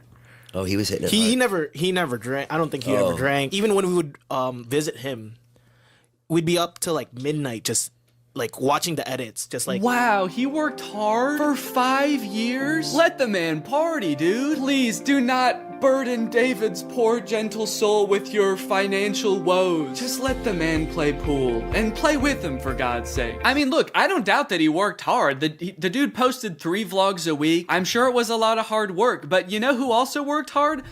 Everybody in his vlogs. I mean, that dude just said it himself. They all stayed up with him until midnight watching the edits to make sure they were good. This was a group endeavor. And I know what people say. They say like, well, David gave them the opportunities, you know? He didn't have to make them famous.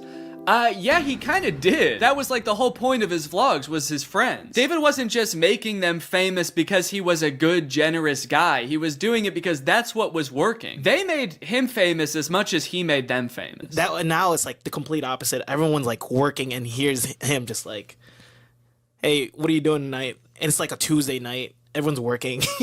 Yeah, man, that is kind of a crazy switch. Whereas before, David was working and everyone was helping him. Now everyone else is working, so naturally David is partying with Diplo. Naturally, a lot of the conversation around Jason's live streams has revolved around the confusion as to why he wouldn't just get like a normal job if he was strapped for cash, or if like the social media thing wasn't working out. Can someone make Jason Nash a fucking DoorDash account? People are wondering, why is he pursuing this career that is like universally seen as embarrassing or cringe rather than just getting a 9 to 5? And I totally get that criticism, because I do love being a creator. I love getting to be my own boss. I love being creative on a daily basis, working with people that I'm really inspired by, entertaining people. But if this exact version of being a creator